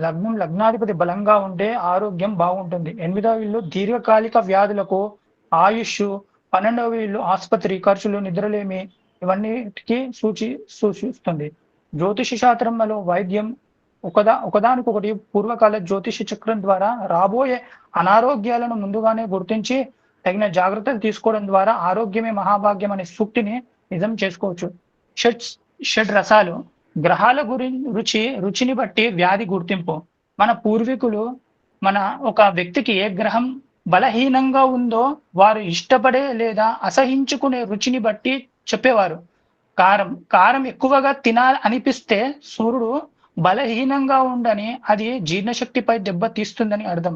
అదే ఉప్పు అధిక ఉప్పు అలవాటు రక్తపోటు, బీపీ సంకేతం. చేదు రక్తం శుద్ధి కావాలంటే చేదు తగినంత అవసరం. బుధుడు మిశ్రమ రుచి, అన్ని రుచులు సమపాలల్లో కలిపి తినడం బుధ లక్షణం. గురువు తీపి అంటే ఇష్టం ఉంటే తీపి గురువుకు సంబంధించి ప్రభావం ఉంటుంది. అదే పులుపు, ఈ పులుపు అధికమైతే వీర్య కణాలకు మరియు హార్మోన్లకు సమస్యలు ఎక్కువై ఉంటాయి. అంటే మనం మితంగా తీసుకుంటే ఈ విధంగా మనము అధిగమించే ఆవశ్యకత ఉంటుంది. అదే శనికి సంబంధించింది వగరు, ఈ వగరు వాతాన్ని పెంచుతుంది అన్నమాట. ప్రాణశక్తి నక్షత్రాలకు సంబంధం. మానవ శరీరంలో 27 నక్షత్రాల కీలకమైన నాడులు కేంద్రాల్లో నియంత్రిస్తాయి. జాతకంలో జాతక చక్రం ఏ అవయవానికి చెందుతుందో ఆ అవయవానికి వ్యాధి సోకినప్పుడు మందులు వాడిన త్వరగా తగ్గవు. అప్పుడు ఆ నక్షత్రానికి సంబంధించిన వృక్షాన్ని నక్షత్రవనం తాగడం లేదా ఆ నక్షత్రం కింద ధ్యానం చేయడం వల్ల లేదా ఆ వృక్షానికి సంబంధించిన సేవించడం వల్ల కత్తిరించేటప్పుడు కూడా, ఒక ఉదాహరణకు చెప్పాలంటే మన తులసి చెట్టు ఇంట్లో ఉన్నప్పుడు నేను నిన్ను తుంచి నా శరీరంలో తీసుకుంటున్నాను అని ముందుగా చెప్పడం వల్ల అది ప్రిపేర్ అవుతుంది అన్నమాట. ఆ చెట్టులో కూడా మనకు ప్రాణశక్తి ఉంటుందని మనకు సైంటిస్టులు మన ఇండియా భారతదేశం సంబంధించిన అతను కనుగొన్నాడు. ఈ విధంగా మనము ముందుగానే చెప్పి తీసుకోవాలి. అదే గ్రహయుద్ధం అంటే ఒక జాతకంలో గ్రహయుద్ధములు ఉంటాయి, కానీ ఆ విధంగా వ్యాధులు కూడా వస్తాయి. ఉదాహరణకు ఒక పాయింట్, గ్రహయుద్ధం అంటే శరీరంలో అంతర్గత కలహాలు 2 గ్రహాలు ఒకే డిగ్రీలో దగ్గర ఉన్నప్పుడు దానిని గ్రహయుద్ధం అంటారు. ఉదాహరణకు కుజుడు రక్తానికి సంబంధించినవాడు, అదే మరియు శని ఎముకకు కలిస్తే, అంటే శని కుజులు ఒకటే డిగ్రీలో ఉంటే కొన్ని స్థానాలలో ఆ వ్యక్తికి ఎముకల లోపల ఉండే మజ్జకు, బోన్ మ్యారోకు సంబంధించిన సమస్యలు లేదా తీవ్రమైన ప్రమాదాలు జరుగుతాయని మనం ముందుగానే పసిగట్టి, అంటే పూర్వీకులు చెప్పిన విశేషాలు ఇవన్నీ ముఖ్య లక్షణాలు. ఇది తెలుసుకొని ముందస్తు జాగ్రత్తగా జాతకునికి చెప్పే అవకాశాలు ఉంటాయన్నమాట. ఆ విధంగా మనము ప్రిపేర్ చేయొచ్చు. ముఖ్య లక్షణాలు జ్యోతిష వైద్యం చేయక ముందే ముఖం చూసి రోగాన్ని చెప్పే విద్య మన గ్రంథాలలో ఉంది. కనుబొమ్మల మధ్య ఖాళీ అక్కడ మళ్ళా మచ్చలు లేదా గీతలు ఉంటే అది గుండెపై ఒత్తిడిని సూచిస్తుంది. అది మళ్ళీ లేదా సింహరాశి ప్రభావంలో ఉందా లేదా అని కూడా మనకు సూచిస్తుంది. గోళ్ళపై తెల్లని మచ్చలు, ఇది శరీరంలో ఖనిజాలు లోపాన్ని, ముఖ్యంగా బుధగ్రహ దోషాలను సూచిస్తుంది. ఇది నరాల బలహీనతకు దారితీస్తుంది.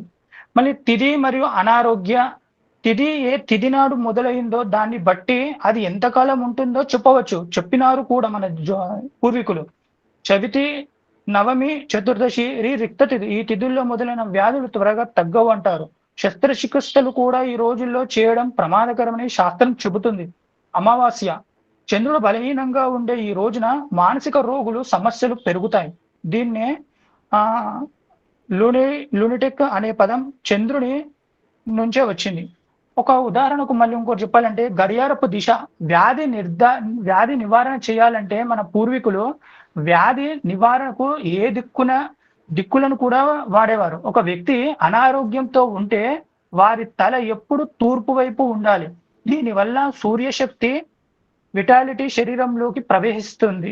అలాగే మందులు వేసుకునేటప్పుడు ఉత్తరం వైపు ముఖం చేసి వేసుకుంటే అది ధన్వంతరి దిశ కాబట్టి త్వరగా నయమవుతుంది. అలాగే దీర్ఘ ప్రాణాయామం అన్నిటికన్నా ముఖ్యం. అందరూ శ్వాసలు మనం పొద్దుగల లేచి అక్కడే ఉరుకుతాం, డబ్బు ఆస్తులు అని తిరుగుతాం. కానీ మన శ్వాసను మనం అన్నిటికన్నా విలువైనది, కోట్లకు సంపాదించిన విలువ లేనిది అంటే అంత విలువైనది మన దీర్ఘ శ్వాసలు. ఈ శ్వాస మీద ధ్యాస పెట్టడం వల్ల మనం అనంతమైన ఆరోగ్యాన్ని, అనంతమైన జీవితాన్ని మన చేతుల్లో పెట్టుకోవచ్చు. ఈ పంచభూతాలు వేలల్లో ఆరోగ్యం. ఉదాహరణకు జ్యోతిష శాస్త్రం ప్రకారం మన చేతి వేలల్లో పంచభూతాలు ఉన్నాయి. ఒకటి బొటన వేలుకు సూర్యుడుకు సంబంధించి, ఇది జీర్ణశక్తికి సంబంధించింది. చూపుడు వేలు వాయువు, గురు జ్ఞానంకి సంబంధించింది. మధ్య వేలు ఆకాశతత్వం, శని ఎముకకు స్థిరత్వానికి సంబంధించింది. అదే ఉంగరం వేలు భూమికి సంబంధించింది. ఇది చిటికన వేలు జలానికి సంబంధించింది. ఈ బుద్ధి చర్మానికి సంబంధించింది. ఈ ముద్రల ద్వారా కూడా మన ఆరోగ్యాన్ని ప్రభావితం చేసి మన ఆరోగ్యాన్ని పొందుపరుచుకోవచ్చు అని గ్రంథాలు చెబుతున్నాయి. బ్రుకుటి విశ్లేషణ గుండెకు హార్ట్ సంబంధించింది కూడా. అందుకోసమే మనకు తిలక ధారణ 100% చేయాలని మన ఋషులు మనకు ఇది భగవంతుడు కూడా మనకిచ్చిన ఒక ఆశీర్వాదం, ఒక వరం అనుకోవచ్చు. అలానే మనకు అమావాస్య గ్రహాల సమయంలో చంద్రుడు రవాణాకు సంబంధించింది. రవాణా ఎలానో మన శరీరంలో రక్త ప్రసరణ ఆ విధంగా కలిసి రవిచంద్రులు కానీ లేకపోతే గ్రహణాల సమయంలో ఈ ఋషుల విశ్లేషణ ప్రకారం చంద్రుడు మనసుకే కాకుండా శరీరంలోని రసధాతువులకు, ద్రవ పదార్థాలకు కారకుడు. అమావాస్య నాడు మన శరీరంలో మరియు మెదడులోని ద్రవాల పీడనం మారుతుంది. దీనివల్ల ఏకాగ్రత దెబ్బతింటుంది. అందుకే అమావాస్య నాడు ప్రమాదాలు జరిగే అవకాశం ఎక్కువని, డ్రైవింగ్ చేసేటప్పుడు జాగ్రత్తగా ఉండాలని, రవాణా పరంగా అలాగే జాతకంలో ఇలాంటి గ్రహ కలయికల వల్ల ప్రమాదాల అవకాశం ముందస్తుగా గ్రహించి శాంతి లేకపోతే హెచ్చరికను మనం సూచించవచ్చు. అరచేతిలో ఒక ఉదాహరణకు మన అరచేతి ద్వారా కూడా మనము జాతకం చూసి ఎదుటి వ్యక్తికి మనము విశ్లేషించి చేయొచ్చు. మంగళ రేఖ మరియు అష్టముద్రిక శాస్త్రం ప్రకారం జ్యోతిషంలో అది ఒక భాగమే. అరుదైన పాయింట్ అరచేతిలో బొటనవేలు కింద ఉండే శుక్ర పర్వతం పైన చిన్న చిన్న అడ్డగీతలు ఎక్కువగా ఉంటే అది కేవలం మానసిక ఒత్తిడి మాత్రమే కాదు, శరీరంలో పిత్తం అంటే వేడిని కలిగేస్తుంది. అది లివర్ కి సంబంధించిన బలహీనతలకు దారితీసే అవకాశాలు ఉన్నాయి. ఈ విధంగా ఇది ఉంది. అదే వాకుకు సంబంధించింది. వాకు దంతాలకు సంబంధించింది బుధగ్రహానికి అధిపతి. పళ్ళు మధ్య ఖాళీలు లేదా వరుస తప్పిన దంతాలు కేవలం అందానికి సంబంధించినవి కావు. ఋషుల వాక్కు దంతాలు బుధగ్రహానికి మరియు శనికి సంబంధించినమైనవి. ఎవరైతే పళ్ళ మధ్య ఎక్కువ ఖాళీ ఉంటాయో వారిలో నాడీ శక్తి, నర్వస్ ఎనర్జీ నిరంతరం ఖర్చు ఎక్కువగా అవుతుంది. వీరు మాట్లాడేటప్పుడు శక్తిని ఎక్కువగా కోల్పోతారు. వీరికి నరాల బలహీనత వచ్చే సూచనలు ముందుగా మనకు ఉన్నాయని ఇది సారావళిలో ఉన్న సారాంశం. ఇది నడక తీరు మన శని ప్రభావం ఉన్న వాళ్ళు కొద్దిగా చూసి చెప్పవచ్చు. ఒక వ్యక్తి నడిచేటప్పుడు పాదాలు నేలకేసి నడిస్తే వాళ్ళు ఉంటారు. అది జ్యోతిష శాస్త్ర రీత్యా శనుగ్రహం యొక్క స్థితి బాగాలేదు అని మనం గమనించవచ్చు. వైద్య ఫలితం ఇలా నడిచే వారికి వెన్నెముక, స్పెయిన్ మరియు కీళ్ళ నొప్పులు త్వరగా వస్తాయి. పూర్వీకులు ఇలాంటి వారిని పాదాలను పైకి ఎత్తి నడువు, నీ శని దోషం పోతుంది అని చెప్పేవారు. అంటే ఆ నడక మార్చుకుంటే మన గ్రహస్థితి, ఆరోగ్యం మారుతుందని అప్పట్లో మన పూర్వీకులు నమ్మకం. మన శరీరంలో మన జాతికి మన ఉదాహరణకు చెప్పాలంటే మన శరీరంలో మన జాతకానికి ఒక బహిరంగ పటం అంటే మ్యాప్ అని అర్థం. బాహ్యంగా కనిపించే చిన్న చిన్న మార్పుల లోపల ఉన్న గ్రహ దోషాలను మరియు రాబోయే వ్యాధులను సూచిస్తాయి. ఒక ఉదాహరణకు చెప్పాలంటే మన శరీరంలో పంచభూతాలు ఉంటాయి. ఆ పంచభూతాలను మనం జపం ద్వారా కూడా నయం చేసుకోవచ్చు. రమ్ అంటే మనం చేసుకున్న పాపాల అగ్ని పుడుతుంది. అంటే ఇది జపం చేస్తే అగ్ని పుడుతుంది. అంటే మన శరీరం చల్లగా ఉన్నప్పుడు ఈ విధంగా జీర్ణ శక్తిని కూడా పెంచుకునే శక్తి. వం అంటే ఇది జలతత్వానికి నాడులను యాక్టివేట్ చేస్తుంది. యం యం అంటే ఈ జపం చేసే ఊపిరితిత్తులకు సంబంధించింది, అంటే అవయవాలకు కూడా మనకు తెలిసిపోతుంది. అంటే స్పర్శకు సంబంధించి స్పర్శ ఎవరికైనా స్పర్శ సరిగ్గా లేకపోతే ఈ ఎక్కువ వైబ్రేషన్స్ వింటే గానీ మనం చేస్తే గానీ ఈ నాడులు యాక్టివేట్ అయ్యి అతను చైతన్యవంతుడు అయ్యే అవకాశాలు ఉన్నాయి. ఈ లం అనే అక్షరం చెప్పిస్తే భూమికి నాడులు, అంటే మనకు నడుము నొప్పి అని చాలా మంది అంటుంటారు, ఎముకలకు కండరాలకు సంబంధించింది, ఇవి యాక్టివేట్ అవుతుంటాయి. హమ్ అనే అక్షరం అంటే మన భగవంతుడు ఎన్ని విధాల మానవుడు మనకు బాగుపడడానికి ఎన్ని అవకాశాలు ఇచ్చిండు. ఆకాశ శరీరం, ఆకాశ తత్వం ఇది. శరీరంలో నాడులు యాక్టివేట్ అవుతాయి. గొంతు, వినికిడి, జ్ఞానం, ఆలోచనలు, మంచి, ఇవన్నీ మూలాధారం నుంచి ఇవన్నీ చక్రాల రూపంలో మనం తెలుసుకోవచ్చు. సూర్యుడు ఆరోగ్య ప్రదాత. సూర్యుడు నమస్కారాలు అంటే చాలా ఇష్టం. సూర్యుడు నమస్కార ప్రియుడు. ఆరోగ్యం బాగుండాలి అంటే సూర్య నమస్కారాలు, సూర్య మంత్రాలు, జపాలు, ఆదిత్య హృదయం ఇవన్నీ ప్రయత్నపూర్వకంగా చేస్తే జాతకులు సూర్యుడు జాతకంలో అంటే శరీరంలో యాక్టివ్ అవుతాడు. అన్నింటికన్నా ముఖ్యమైనది కోట్ల రెట్లు ఫలితం మనస్సుని ధ్యానంలోకి అన్నిటికన్నా ఎక్కువ అయ్యిందంటే మనం పూజ అది అవన్నీ అంటాం. ధ్యానంలోకి కూర్చోవడం, మంత్రాలను జపిస్తే ఆ దైవం మనకు ఆధీనంలో అవుతాడు. అంటే తప్పర్థం చేసుకోవద్దు. అంటే మనం అంతలా చేస్తే ఆ భగవంతుడు ప్రేమగా అంటే వశుడైపోతాడు అంటారు కదా, అది. ఈ సూర్య మంత్రం కానీ ఈ విధంగా చేస్తే అనారోగ్యాలు అనేది ఏవి ఉండవు. ఒక ఉదాహరణ చెప్పాలంటే గాయత్రి మంత్రం జపం గురించి మార్కండేయ మహర్షి ధర్మరాజుతో ఇట్లా అంటాడు, ధర్మరాజా నువ్వు రోజుకు 1000 గాయత్రి చెయ్యి, 1000 చెయ్యలేకపోతే కనీసం 108 అయినా చెయ్యి, అది చెయ్యలేకపోతే కొంచెమైనా చెయ్యి, సర్వ పాపాలు కూడా నశిస్తుంది. గాయత్రి దేవిని మార్కండేయ మహర్షి చెప్పాడు.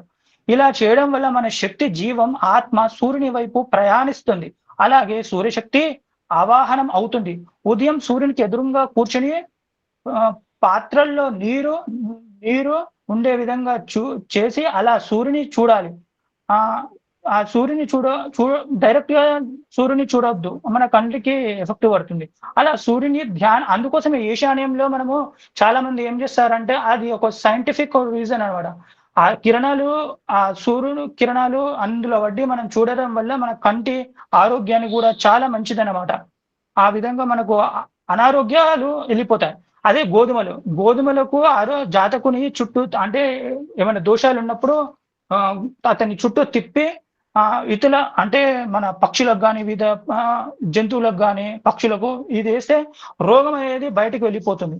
అలాగే సావిత్రి మంత్రం కూడా ఫలితం ఉంటుంది. సౌరమంత్రం యజ్ఞాలు చేయాలి. సౌరమంత్రంతో యజ్ఞాలు చేస్తే అది పవర్ఫుల్, ఇక అది చాలా ఆరోగ్యవంతులు అవుతారు. ఇంకోటి చిన్నది ఏం చెప్పాలంటే అందరూ ఇది విధంగా చాలా మంది కాంతం కనకాలకు లోను కాకుండా ఉండాలి, లేదంటే నరకానికి కొని తెచ్చుకున్నట్టే. బాల్యమంతా ఆటలతో, యవ్వనం, స్త్రీ పురుషుల వ్యామోహంతో, వృద్ధాప్యాన్ని అనారోగ్యం, చింతతో గడిపేశారు. కానీ పరబ్రహ్మ గురించి ఎవరు ధ్యానించరు.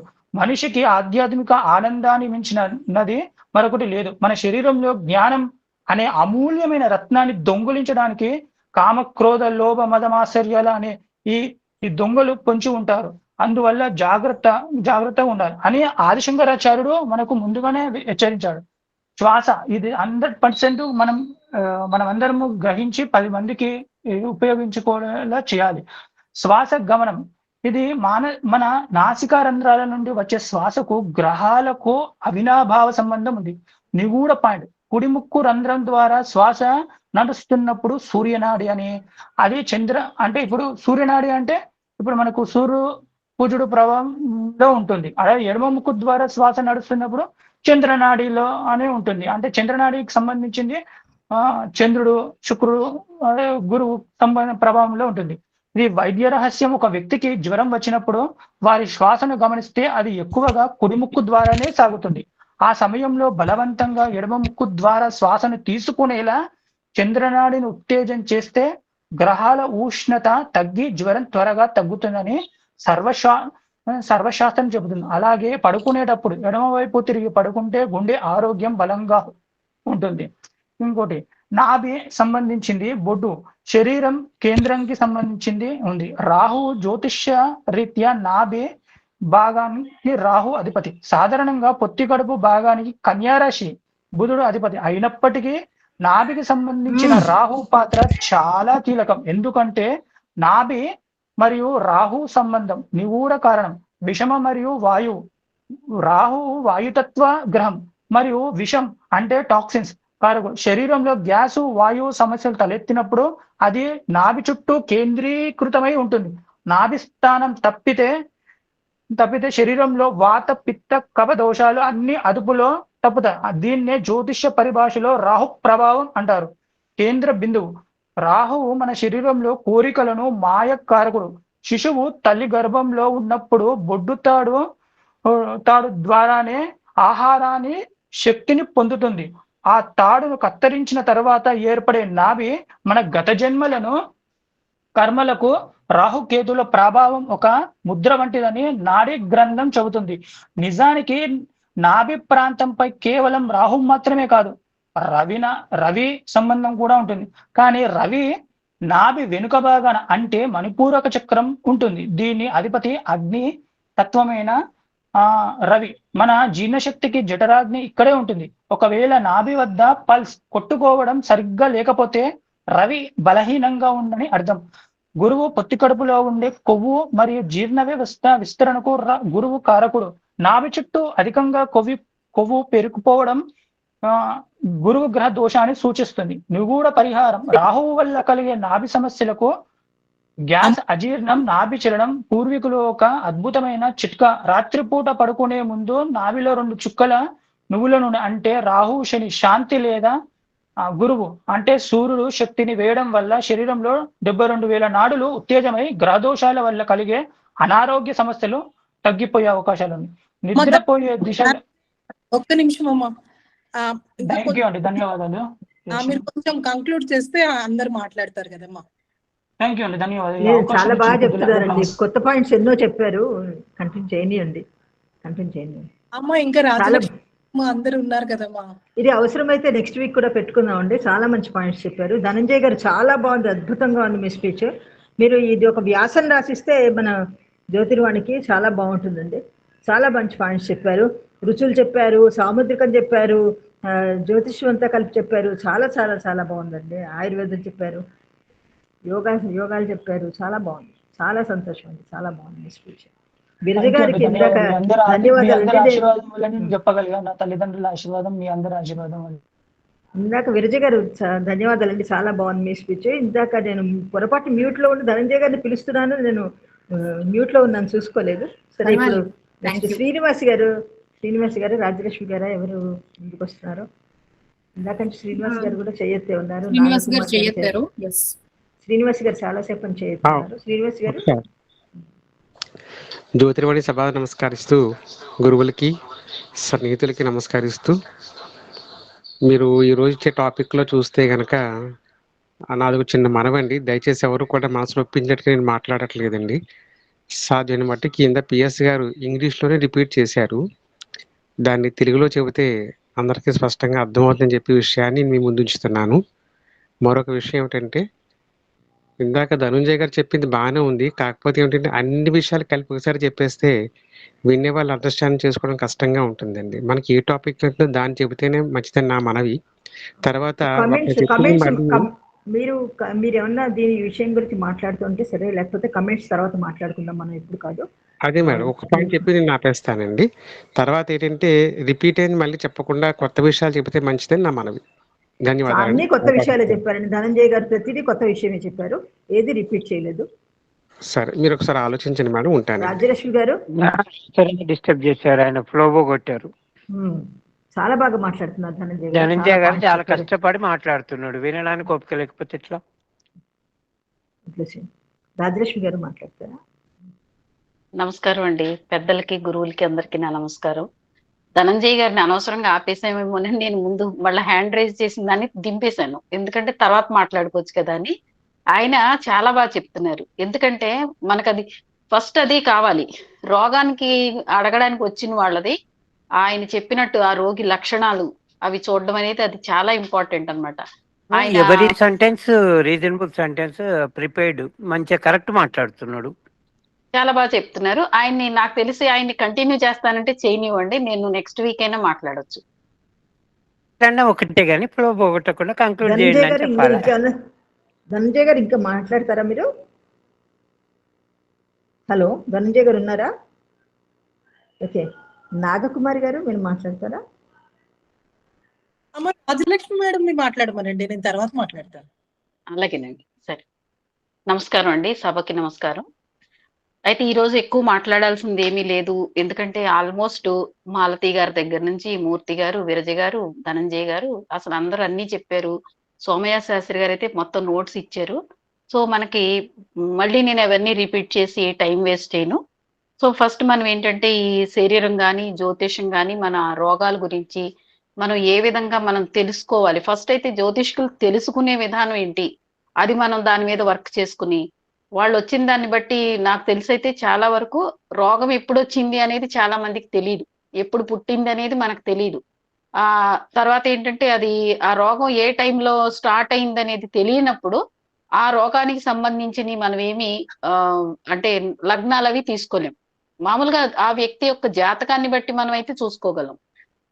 వ్యక్తి యొక్క జాతకాన్ని బట్టి అతని దశని బట్టి ఆ టైంలో నడుస్తున్న గ్రహ దశలు అంతర్దశలు అతని యొక్క లగ్నాధిపతి బలం, ఎందుకంటే ఆయన ఎంతవరకు తట్టుకుంటాడు. అష్టక వర్గంలో ఫస్ట్ పాయింట్స్ చూసుకుంటే రోగస్థానానికి ఒకవేళ బాడీ పాయింట్స్ కన్నా రోగానికి పాయింట్స్ ఎక్కువ ఉంటే గనక అతను ఆ రోగానికి తను ఖర్చు పెట్టాల్సి రావచ్చు, వైద్యానికి వెళ్తే తప్ప అంటే మెడిసిన్ వేసుకుంటే తప్ప తగ్గదు అనే స్థితి మనకు అక్కడ కనిపిస్తుంది. కాబట్టి ప్రశ్న లగ్నం కూడా చాలా ఇంపార్టెంట్. ఎప్పుడైనా సరే వ్యక్తులు వచ్చినప్పుడు మనకి ఆయుర్వేదంలో కానీ జ్యోతిషంలో కానీ వైద్యులకు కూడా ఎప్పుడైతే పృచ్ఛకుడు వస్తాడో ఆ టైం నోట్ చేసుకుని అది కనుక బాగోపోతే వైద్యానికి వెళ్ళొద్దని కూడా రాశారు ఆయుర్వేదంలో. ఎందుకంటే ఇప్పుడు కొన్ని నక్షత్రాల్లో పుట్టిన రోగం తగ్గదు, అది మృత్యు కారణం అని చెప్పి కూడా చెప్పేశారు. 27 నక్షత్రాల్లోనూ ఏ నక్షత్రంలో రోగం పుడితే ఎన్ని రోజుల్లో తగ్గుద్ది అనేది నేను నాది ఆల్రెడీ దీని మీదే నాది పిహెచ్డి కూడా అయిందనుకోండి ఆయుర్వేదంలో జ్యోతిషం. సో దాంట్లో రోగానికి ఎప్పుడైతే పుట్టింది అందులో నా కలెక్షన్ లో అయితే హారిత, శౌనక, కౌశిక ఈ ఋషులు కూడా ఇవన్నీ మనం ఆయుర్వేదం నుంచి తీసుకున్నాము, జ్యోతిషంలోంచి కూడా తీసుకున్నాను. అందులో అయితే మనకి ఏంటంటే ఏ నక్షత్రంలో ఉత్పన్నమైన రోగాలు ఎన్ని రోజుల్లో తగ్గుతాయి. మన దగ్గరికి వచ్చే వాళ్ళు సపోజ్ ఈ మధ్యనే రీసెంట్ గా ఈ నెలలో 3-4 నేను చూశాను, వాళ్ళలో 2 పోయారు కూడాను. పోయే వాళ్ళది నేను చెప్పలేదు, నాకు తెలిసింది. అడగడానికి వచ్చిన వాళ్ళ సొంత పిల్లలు కాదు, వేరే వాళ్ళ పిల్లలు వచ్చి ఆంటీ ఇలా ఉన్నారు తగ్గుద్దా లేదా అని అడిగితే నేను ఇంకా వాళ్ళకి రెమెడీస్ కూడా చెప్పలేదు. మాక్సిమం వాళ్ళకి చెప్పాను, ఎందుకంటే ఆ ఫ్యామిలీ మెంబర్స్ కి చెప్పకండి, ఇంకా 24 అవర్స్ గడవడం కష్టం అని నేను 2-3 ఈ మధ్యనే చెప్పాను. అట్లా 2 వెళ్ళిపోయారు కూడా అనమాట. ఒక ఆయన అయితే మధ్యాహ్నం సాయంత్రం 5:30కి బాగవుతాడు అని చెప్పాను. కరెక్ట్ గా 5:30కి 6 గంటలకి వాళ్ళ ఫోన్ వచ్చి ఆయన 5:30కి ఆయన 2ంటికి మధ్యాహ్నం 2ంటికి కళ్ళు తెరిచారు, 3ంటికి డాక్టర్లు అటు ఇటు నడిపించారు, 4ంటికి కొంచెం బాగయ్యాడు, 5ంటికి ఆయన అన్నం పెట్టారని కూడా నాకు చెప్పారు. 6 గంటలకి సరయ్యాడు. కానీ ఆయన బతుకుతాడు అని నేను గ్యారంటీ నేను ఇవ్వలేదు, ఎందుకంటే నాకు అనిపించింది అతని టైం చాలా టఫ్ టైం నడుస్తుంది. సో వాళ్ళ చుట్టాలకి చెప్పాను, సొంత పిల్లలకి చెప్పాల. చుట్టాలు ఎవరైతే నా దగ్గరికి వచ్చారో వాళ్ళకి చూసి ఈయన చాలా పీరియడ్ టఫ్ నడుస్తుంది కాబట్టి కొంచెం జాగ్రత్తగానే ఉండాలి, ఫలానా 1 నెల 2 నెలలు కష్టమే అన్నట్టుగా. అంత కూడా టైం లేదు ఆయనకి, ఆల్రెడీ మొన్న ఫోన్ వచ్చింది, ఆయన కూడా పోయారు.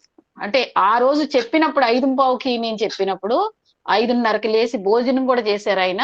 కానీ ఆయన బతకరు అనేది నేనైతే నాకు అనుకున్నాను నా స్టడీని బట్టి. సో ఆయన అట్లాగే పోయారని మొన్న ఫోన్ కూడా చేసి, మేడం మీరైతే కరెక్ట్ ఆ టైం కూడా చెప్పారు, ఆయన లేచి తిరిగారు, మళ్ళా టఫ్ పీరియడ్ ఉంది బాబు ఆయనకి కష్టం అని కూడా చెప్తే అలాగే అయింది. సో ఈ మధ్యన అట్లాంటి 2-3 నాకు ఇవన్నీ క్యాజువల్ గా అవుతూ ఉంటాయి. కొందరైతే పోయిన వాళ్ళ జాతకాలు కూడా వచ్చి నన్ను అడుగుతూ ఉంటారు.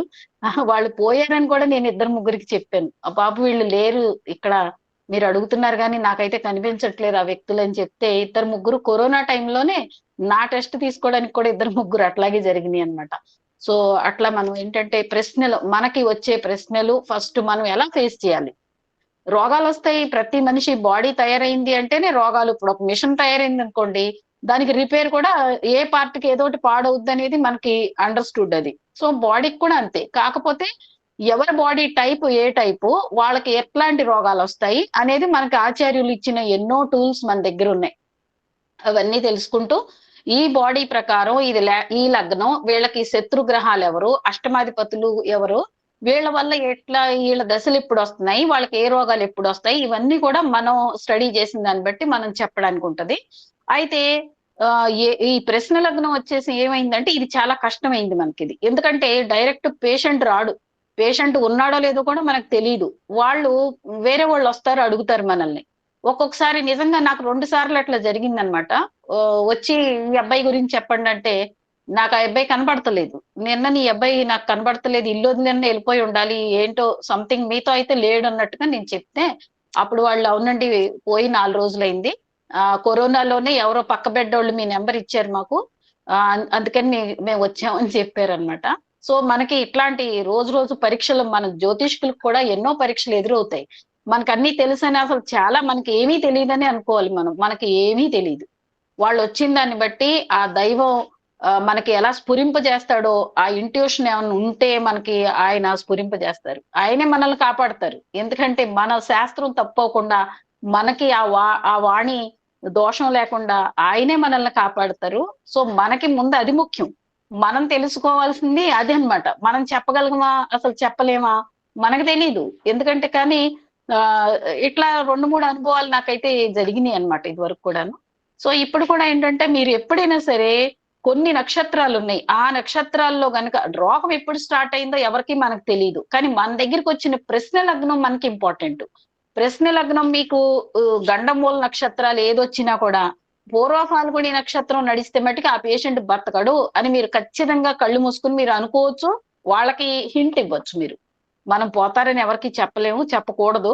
కాబట్టి మనం జస్ట్ హింట్ ఇచ్చి ఆయనకి ఆ టైం వరకు బాగాలేదండి, ఈ పీరియడ్ వరకు బాగోదు. అట్లా నేను ఎంతో మందికి ఒక టైం డేట్ కూడా చెప్పాను, May 21 వరకు బాగాలేదు సంథింగ్ అట్లాగా. సో అవన్నీ కూడా అట్లా జరుగుతూ వస్తున్నాయి. ఎస్పి బాలసుబ్రహ్మణ్యం గారిది కూడా నేను మా గ్రూప్ లో ముందే రాశాను, ఈయన బతకరు ఆ టైంలో, ఆయనకి ఈ టైం వరకు. ఎస్పి బాలసుబ్రహ్మణ్యం గారికి వచ్చినప్పుడు మేము డిస్కస్ చేసుకున్నప్పుడు నేను 1 నెల 2 నెలల ముందే చెప్పాను అనమాట. ఆ నెల ముందు అనుకుంటా, ఈయన కష్టం అండి, ఈ నెల దాటరు అని చెప్పి. సరిగ్గా అలాగే జరిగితే మా వాళ్ళందరూ నువ్వు చెప్పినందుకు సంతోషంగా ఉన్నా, బాలసుబ్రహ్మణ్యం గారి పోయినందుకు బాధగా ఉందని మేము బాధపడ్డాం. సో అట్లాగే ఏంటంటే మనకి ఆ నక్షత్రాలని బట్టి మనం తెలుసుకోవాల్సింది జ్యోతిషంలో మనకి చాలా ఉందన్నమాట. సో ఇందులో ఏంటంటే మెయిన్ అష్టక వర్గాలు, ప్రశ్న లగ్నం, ఇవి 2 కూడా చూసుకోవాలి. ఆయన చెప్పినట్టు ఇందాక బాడీ క్యారెక్టరిస్టిక్స్ ద్వారా ఒక ఆమె నాకు కనబడితే, ఆవిడ ఇదంతా బ్లాక్ గా కనిపించి జుట్టు ఊడిపోయినట్టుగా ఏదోలాగా నాకు ఆవిడిలో ప్రేతకళ కనపడింది. ఆవిడ ఉసిరిక మన ఆవుల పూజకు వచ్చింది అనమాట మన కార్తీక మాసంలో. ఏంటి ఈవిడ ఎట్లా ఉంది అనుకున్నాను. 3 రోజులకి ఆవిడ హస్బెండ్ పోయారు. యంగ్ గా ఉన్న ఆవిడ అంటే ఆ బాడీ లక్షణాలు కూడా మనకు తెలుస్తాయి అన్నమాట. హస్బెండ్ పోయే ముందు ఆవిడకి ఇక్కడంతా ఏదోలాగా చాలా తేడాగా కనిపించింది నాకు ఆవిడ. ఒక రకమైన ప్రేతకళ అంటావు అట్లా ఆవిడలో ఏంటోలాగా నాకు అలా అనిపించి, ఏంటి ఇలా ఉంది. రీసెంట్ గా ఇప్పుడు మా వారు జనవరి నెలంతా హాస్పిటలైజ్డ్ ఉన్నారు. ఆయన హాస్పిటల్లో నిమోనియా వచ్చింది. ఆయనకు వచ్చే ముందు 1 వారం నుంచి నాకు ఆయన మా రూమ్ లో, మా ఇంట్లో అదంతా నాకు ఒక హాస్పిటల్ లాగా అనిపించేది. నేను చిరాకు పడేదాన్ని, ఏంటి నాకు ఇల్లంతా హాస్పిటల్ లా కనబడుతుంది, ఏదోలాగా అనిపిస్తుంది, పేషెంట్లా ఉన్నట్టు అనిపిస్తుంది, ఇలా అలా అనేదాన్ని. అన్నట్టుగానే ఒక 4-5 రోజులకి ఆయనకి నిమోనియా వచ్చి మా వారు కూడా అడ్మిట్ అయ్యారు. సో అంటే మనకి అవి ముందు తెలుస్తాయి అన్నమాట. లక్షణాలు మనం గమనిస్తే గనక మన చుట్టుపక్కల లక్షణాలు ముందు మనం శకునం, స్వప్నం ఇవన్నీ కూడా ఊరికే చెప్పలేదు శాస్త్రాల్లో. మనం తెలుసుకోవాల్సినవి ఇవన్నీ ఉన్నాయి. వ్యక్తిగత జాతకాలు ఉంటాయి, అది వేరు. ఆ జాతకాల్లో వాళ్ళు చేసుకున్న దాన్ని బట్టి వాళ్ళకి ఆది వ్యాధి, అసాధ్యమైన రోగాలు వస్తాయా, ఏ రోగాలు వస్తాయి, వర్గీకరణ ఎంతో ఉంది రోగాల్లో.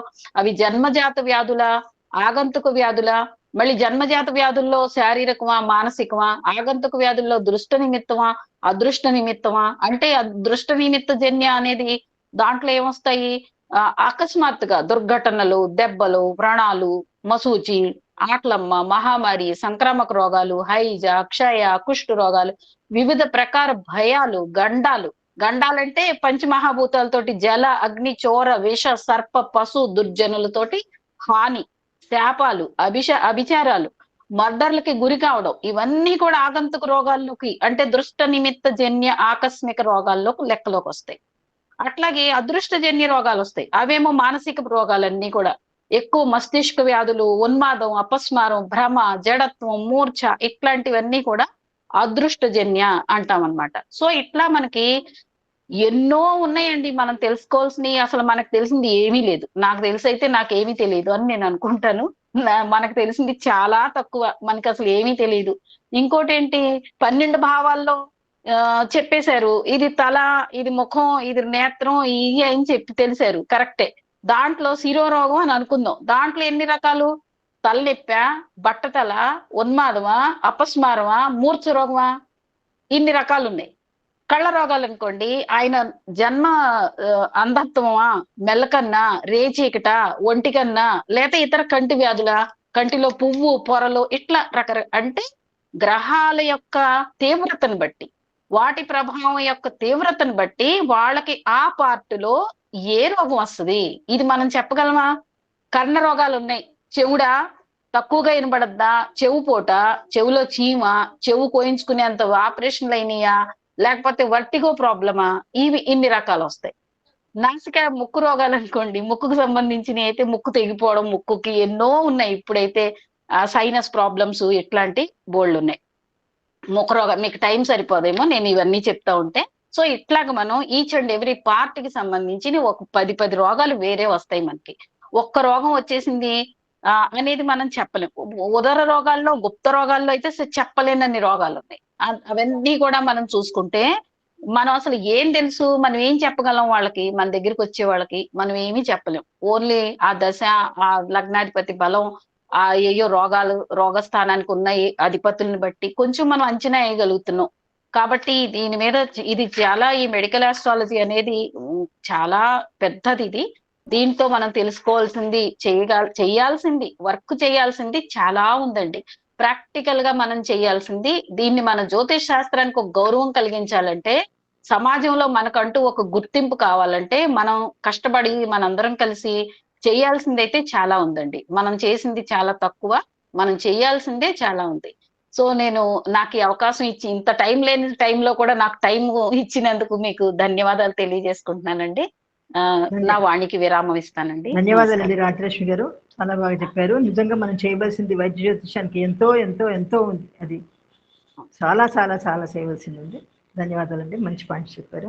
నాగకుమారి గారు మాట్లాడతారా మీరు? సరస్వతి స్వరూపమైన ఈ సభకి ముందుగా నా నమస్కారాలు. జ్యోతిర్వైద్యము, జ్యోతిషము, ఆరోగ్యము అనగానే ఏదన్నా ఒక వ్యాధి గురించి ఒక చిన్న ఉదాహరణ లాగా చెప్తే జ్యోతిషం నేర్చుకునే ఉత్సాహవంతులైన విద్యార్థులకి ఉపయోగకరంగా ఉంటుంది అని నేను అనుకుని ముందుగా దీంట్లో మధుమేహ వ్యాధి ఎందుకు అంటే ఇప్పుడు చాలా ఎక్కువైపోయింది, డయాబెటీస్. సో ఇది ఒక సైలెంట్ కిల్లర్, లోపల శరీరంలోని అన్ని అవయవాల్ని తినేస్తుంది. సో దీనికి మనం భౌతికంగా ప్రాక్టికల్ గా చూసినట్లయితే కారణాలు ఏంటి అని డాక్టర్స్ అడిగినా, మనం తెలుసుకున్నా, గూగుల్ చేసినా మనకు తెలిసేది ఏంటి, ఫస్ట్ వంశపారంపర్యంగా రావచ్చు అంటారు, లేదా జన్యుపరమైన లోపాల వల్ల అంటారు. అన్నిటికన్నా ముఖ్యంగా ఆహారపు అలవాట్లు, అంటే వేళకు తినకపోవడం ఒకటి, కొన్ని పదార్థాలని ఎక్కువగా తీసుకోవడం, అంటే కార్బోహైడ్రేట్లు, షుగర్స్ ఎక్కువగా ఉండే పదార్థాలని అధికంగా తీసుకోవడం, ప్రోటీన్లు, తర్వాత పీచు పదార్థాలు తక్కువగా ఉండే ఆహార పదార్థాలని తీసుకోవడం. ఇంతే కాకుండా ఇంకా మనకు తెలుసు కొన్ని రకాల వ్యసనాలు, ధూమపానము, మద్యపానము లాంటి వ్యసనాలు. వీటన్నిటికంటే ఇంకొకటి చాలా చాలా భయంకరమైనది, ఇబ్బందికరమైనది ఏంటి అంటే స్ట్రెస్కి లోనవటం, ఒత్తిడికి లోనవటం. సో ఇవన్నీ కారణాలు మనకి మెడికల్ గా కానీ ఇట్లా చెప్తారు. సో ఇవన్నీ చెప్పాలి అంటే డాక్టర్స్ దగ్గరికి వెళ్తే ఫస్ట్ వాళ్ళు రకరకాల టెస్ట్లు చేసి చివరికి ఎప్పుడో తేలుస్తారు, ఇది ఫలానాది వచ్చింది, ఇంకా ఇది వేసుకోవాలి టాబ్లెట్ అని చెప్తారు. ఓకే, సో మన జాతక చక్రంలో ఏ భావాల్ని చూసి, ఏ గ్రహాల్ని చూసి, ఏ రాశుల్ని చూసి ఇది చెప్పొచ్చు. మన జాతక చక్రంలో ఉండేది 12 రాశులు, 12 భావాలు, 9 గ్రహాలు. సో వీటిని చూసి చెప్పొచ్చు. అంటే రాశి చక్రం చూడగానే చెప్పొచ్చా అంటే ఖచ్చితంగా నవాంశ చూడాలి, ద్వికాండం చూడాలి. సో మళ్ళీ ఎవరెవరు ఎక్కడెక్కడ ఉన్నారు ఇవన్నీ కూడా చూడాలి. సో ఒక డాక్టర్ దగ్గరికి వెళ్తే ఫస్ట్ డేనే ఆయన చెప్పడు అన్ని. బ్లడ్ టెస్ట్ చేయిస్తాడు, యూరిన్ టెస్ట్ చేయిస్తాడు, ఎంఆర్ఐ చేయిస్తాడు.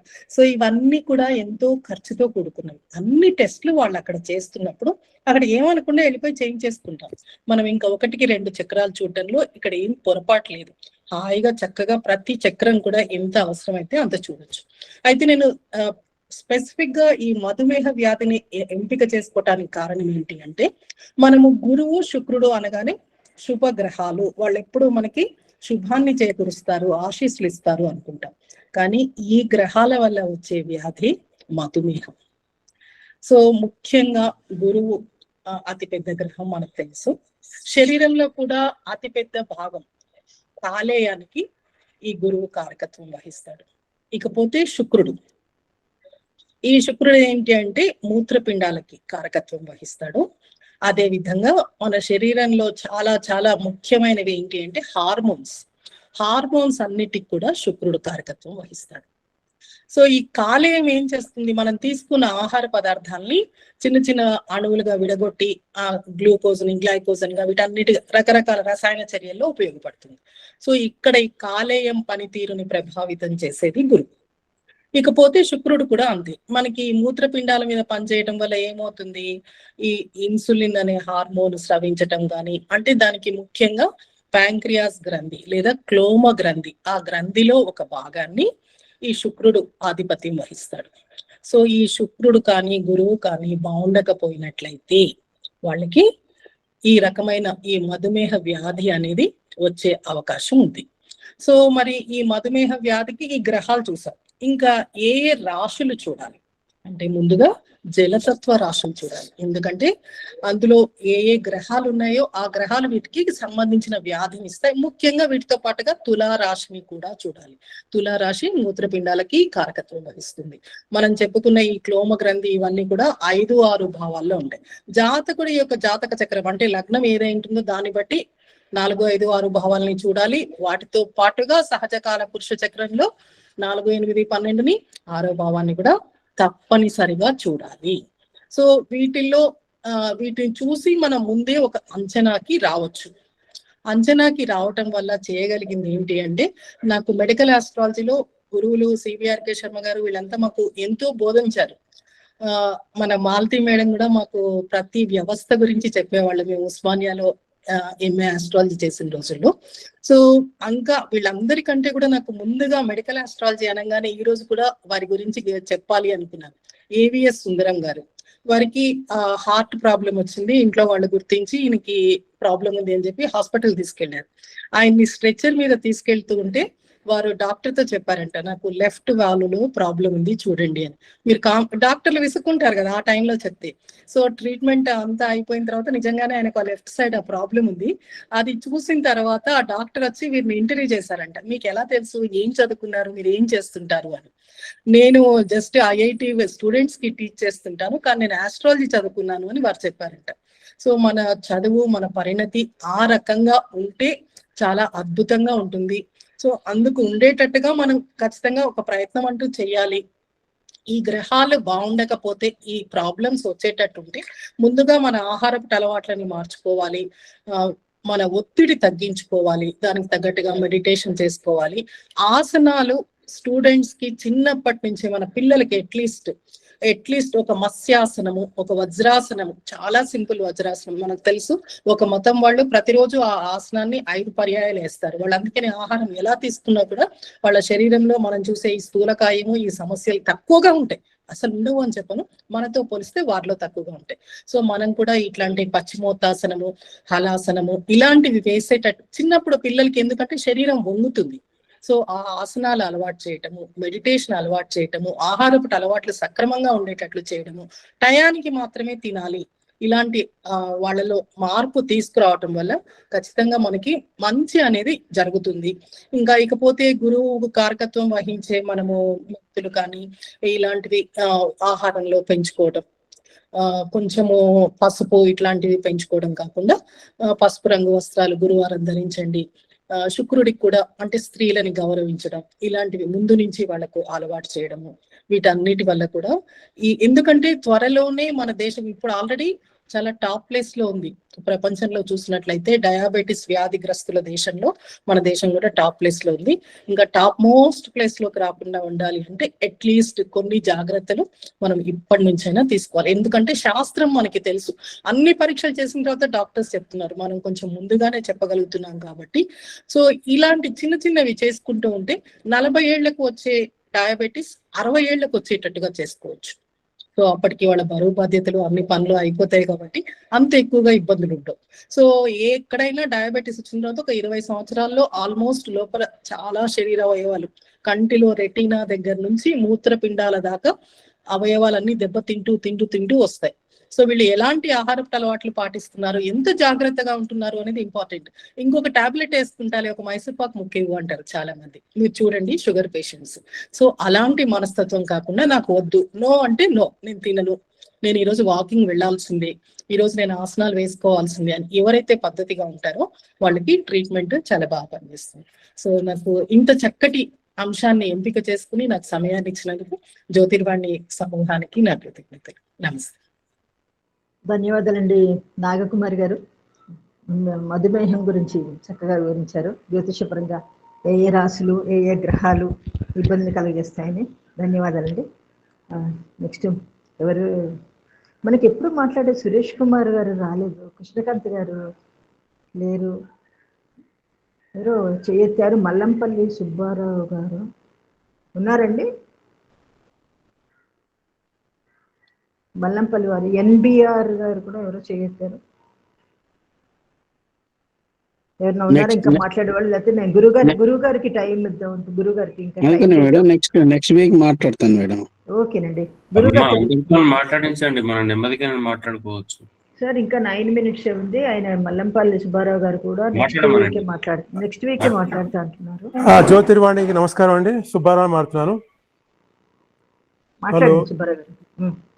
మాట్లాడండి సుబ్బారావు గారు.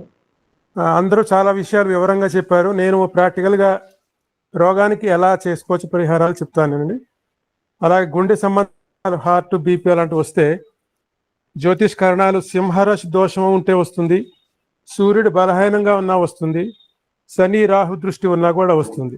అంచే జాగ్రత్తలు ఏం చేయాలంటే మనం ఉదయం నడక అవసరము, సూర్య నమస్కారాలు చేయాలి, ఉప్పు తగ్గించుకోవాలి, అలాగే టెన్షన్ తగ్గించుకోవాలి, 7 గంటలు నిద్ర కావాలి.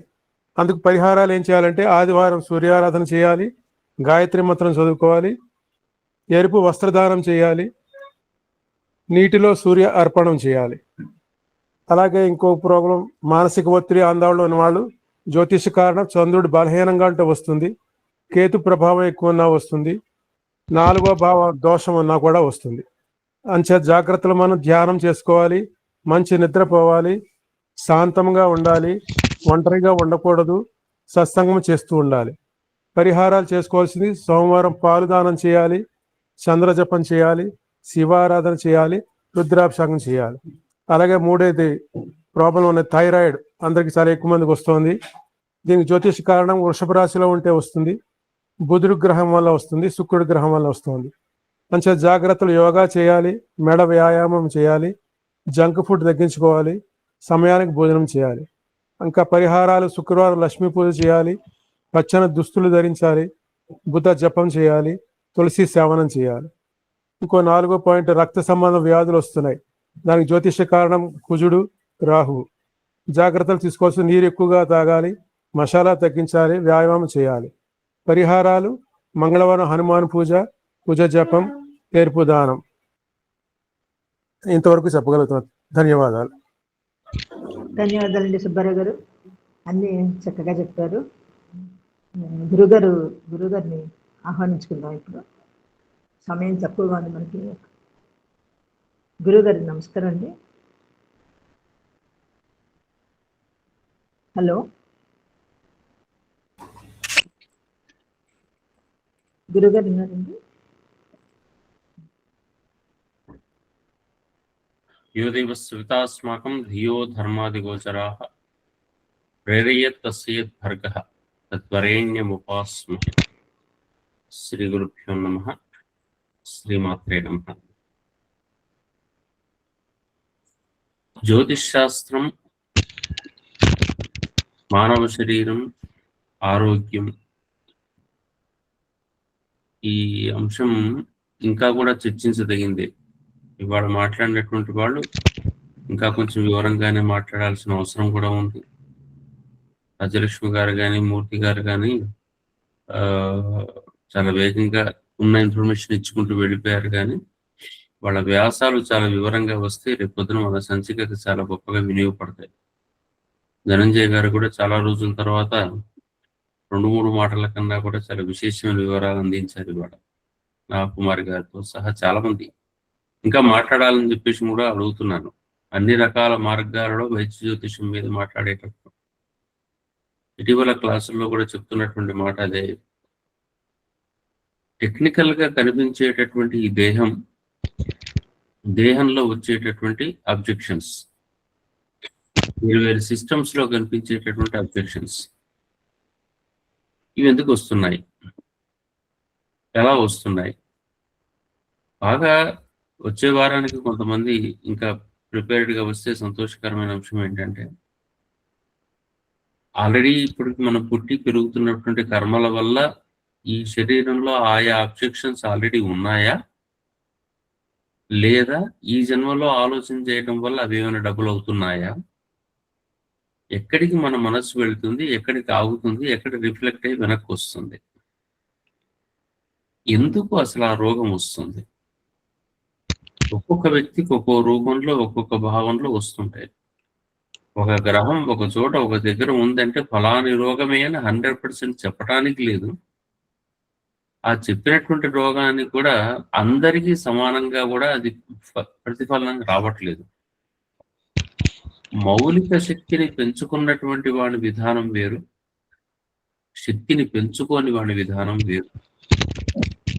ఎక్కడైనా మన ఆలోచన ఒక దగ్గరికి వెళ్ళి వెనక్కి వస్తుంది అని చెప్పేసానంటే అక్కడ మన అబ్జెక్షన్స్ అనేటటువంటివి ఉన్నాయి. అక్కడ మనది అవసరాలు కావచ్చు, కోరికలు కావచ్చు, బాధ్యతలు కావచ్చు, ఏవైనా అటువైపు వెళ్ళగానే ఇక్కడ నుంచి మన ఎనర్జీ అనేది ఫ్లో అవుతున్నప్పుడు ఫ్రీ ఫ్లో కనుక ఉండేటట్టయితే ఆలోచనే లేదు మనిషికి. ఫ్రీ ఫ్లో వెళ్లకుండా మధ్యలో ఇట్లా అబ్జెక్ట్స్ అయ్యి వెనక్కి తిరిగి రావడం వల్ల అక్కడ మనకు రోగము అనేటటువంటిది మళ్ళీ కనపడుతుంది. లేదా అబ్జెక్షన్ అనేటువంటిది దట్ ఈస్ డిసీజే, అంతే. అది ఈజీనెస్ లేకపోవడం అనేటటువంటి తెలిసిపోతుంది. ఈజీనెస్ ఎప్పుడైతే లేకుండా పోతుందో మరి ఈజీనెస్ సాధించే మార్గాలు ఏమిటి అనేటటువంటి ప్రశ్న కూడా మళ్ళీ మొదలు. ఇప్పుడు చేయాల్సిన పని ఏమిటి అంటే ఇక్కడ ఉండేటటువంటి అవసరాలు, కోరికలు, ఇబ్బందులు ఇవన్నీ కూడా ఇవి తొలగించుకుంటూ పోవాలంటే జీవితం అంతా పడుతుంది. ఒకటి తర్వాత ఇంకోటి కూడా వస్తుంది, దాని తర్వాత ఇంకోటి వస్తుంది, దాని తర్వాత ఇంకోటి వస్తుంది. అంతేకాకుండా సమస్య ప్రతిదీ కూడా మనని భగవంతుడు చేర్చడం కోసమే కదా. సమస్యను ఎదుర్కొంటే స్థాయి పెంచుకోవడం అనేటటువంటి స్థితి ఉంది మనకు. 10th క్లాస్ పరీక్షలు పాస్ అయితేనే ఇంటర్మీడియట్ అనే స్థాయి పెరుగుతుంది. అట్లాగే ఈ వచ్చేటటువంటి అబ్జెక్షన్ అధిగమించినప్పుడే మనకు అవతల వైపు వెళ్తాం. అనుభవించడం అనేది అలవాటు చేసుకున్నాం తప్ప శక్తి పెంచుకోవడం అలవాటు చేసుకోవట్ల. మూలం నుంచి చెప్పినటువంటి విధానం అంతా ఏంటంటే అది వాతమా, పిత్తమా, కఫమా ఏదో ఒకటి తెలుసుకొని ఏదైనా సరే మన మూల శక్తిని ఇంప్రూవ్ చేసుకుని ఈ బలమైనటువంటి శక్తిని కనుక పంపించేటట్టయితే ఏ రోగమైనా వెళ్ళిపోతుంది అనేది సూత్రం. అంటే ఉదాహరణకు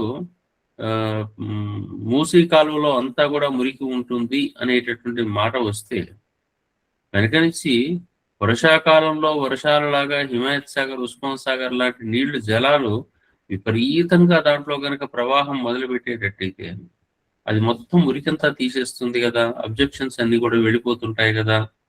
మరి అట్లా ఈ మూల శక్తిని పెంచే మార్గం వైపు ఆలోచించకుండా ఎంతసేపటికి ఈ రోగం ఏమిటి, రోగం గురించి ఆలోచన ఏమిటంటే ఇది కేవలం ఐడెంటిఫికేషన్ కోసమే, డయాగ్నోసిస్ కోసమే.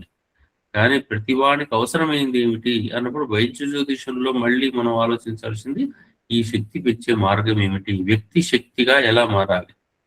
ఈ శక్తిగా మారే అంశం గురించి ఆలోచించకుండా కేవలం రోగం గురించి, రోగ కారణ జీవుల గురించి గంటలు ఆలోచించినప్పటికీ కూడా సూత్రం చెప్పి డయాగ్నోసిస్ చేసి అక్కడ కూర్చోబెట్టినట్టు అవుతుంది. అవునా, ఏ మంది ఏమిటి అంటే మళ్ళీ ఏం చెప్పాలి? మనకు తెలిసినవి చిన్న చిన్న మందులు చెప్పుకుంటూ కూర్చుంటా అంటే అది తాత్కాలికాలు. ఈ రోగానికి ఇది చేయండి, ఈ రోగానికి ఆ రోగానికి కదండి, అన్ని రోగాలకు ఒకటే మందు కూడా. మనం లోకంలో ఒక మందు అంటాం, దీన్ని భవరోగం అంటాం. పుట్టుకే రోగం కదా మనకందరికీ కూడా.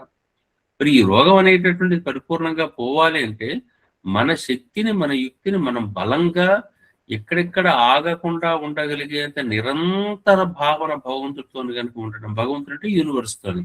ఎక్కడా మన ఆలోచన అబ్జెక్షన్స్ లేకుండా వెళ్ళిపోయేటువంటి పరిస్థితి. ఎవరిని చూసినా, ఏ భావన చూసినా రిఫ్లెక్షన్ రానటువంటి ఒకానొక ఉన్నత స్థితి ఏర్పడితే, ఆ ఫ్రీ ఫ్లో ఆఫ్ ఎనర్జీ అనేటటువంటిది ఉన్న చోట రోగం ఎందుకు ఉంటుందండి? రోగమే రాదు కదా. భావన ఆగటం వల్ల రోగం వస్తుంది, అనుకున్న కోరిక తీరకపోవటం వల్ల రోగం వస్తుంది, అవసరం ఫుల్ఫిల్ కాకపోవటం వల్ల రోగం వస్తుంది మనకు. ఇవి మొట్టమొదలు లేదు, కాదు, అయ్యో అని నేను చేయలేకపోతున్నాను అనే భావాలు మొదలు ఏర్పడి అది కాలక్రమం లోపల అది ఏమంటాం బ్లాక్స్ గా మారి ఆ బ్లాక్ రోగంగా మారుతూ ఉంటుంది. ఇది మనం కొంచెం ఒక ప్రాసెస్ అర్థం చేసుకునే మార్గంలో చూస్తూ పోయేటట్టయితే మనకి ఇంకా క్లారిటీ వస్తుంది. దయచేసి మిత్రులు చాలా మంది ఉన్నారు, వచ్చే వారంలో కూడా ఇంకా కొంతమంది ఇటువంటి విషయాల్లో పాల్గొనండి. ఈ అంశాలన్నింటినీ, ప్రతి వాళ్ళు మాట్లాడే అంశాలన్నింటినీ మనం వైద్య జ్యోతిషంగా ప్రత్యేకంగా మనం అవసరం అనుకుంటే ఆ అంశం మీదనే ప్రత్యేకమైనటువంటి సంచికలు వేసుకుందాం. వైద్య జ్యోతిషం అండ్ జ్యోతిర్వైద్యం అనే పేర్లతోని, పేర్లు ఏవైనా పెట్టుకుందాం తర్వాత విషయం, కానీ ఈ అంశం మీద చర్చించండి దయచేసి. ఆలోచన రోగంకి ఎట్లా కారణమవుతుంది, వేరు రకాల రోగాలు ఏర్పడటం వెనుక మానవుని ఆలోచనలు మూలం ఎట్లా అవుతున్నాయి, ఈ ఆలోచనలకు కారణమైన పూర్వకర్మలు ఏమై ఉంటుంటాయి, వీటిని ఓవర్కమ్ చేసేటటువంటి మార్గాలు ఏమిటి, మూలశక్తిని పెంచే మార్గాలు ఏమిటి, ఇట్లా 1 by 1 దయచేసి కొంచెం ఇంప్రూవ్ చేసుకుంటూ కొత్త ఆలోచనలతోని మళ్ళీ వచ్చే వారం కలుసుకుందాం. అందరికీ పార్టిసిపేట్ చేసిన ప్రతి వ్యక్తికి కూడా మనస్ఫూర్తిగా ధన్యవాదాలు తెలియజేసుకుంటూ వచ్చే జ్యోతిర్వాడలో మళ్ళీ కలుసుకుందాం. స్వస్తి, సెలవు, నమస్కారం. ధన్యవాదాలు గురువు గారు. నమస్కారం అండి. ధన్యవాదాలు గురువు గారు. ధన్యవాదాలు గురువు గారు. ధన్యవాదాలు గురువు గారు. గురువుగా చెప్పినట్టు వచ్చే వారం కూడా మనం ఇదే టాపిక్ కంటిన్యూ అవుతా ఉంటుంది. ధన్యవాదాలు.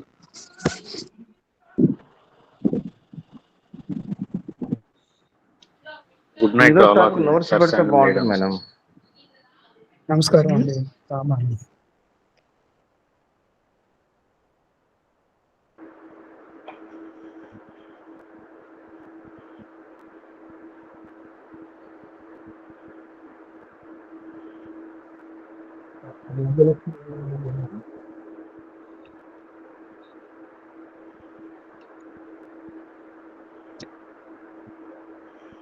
Thank you.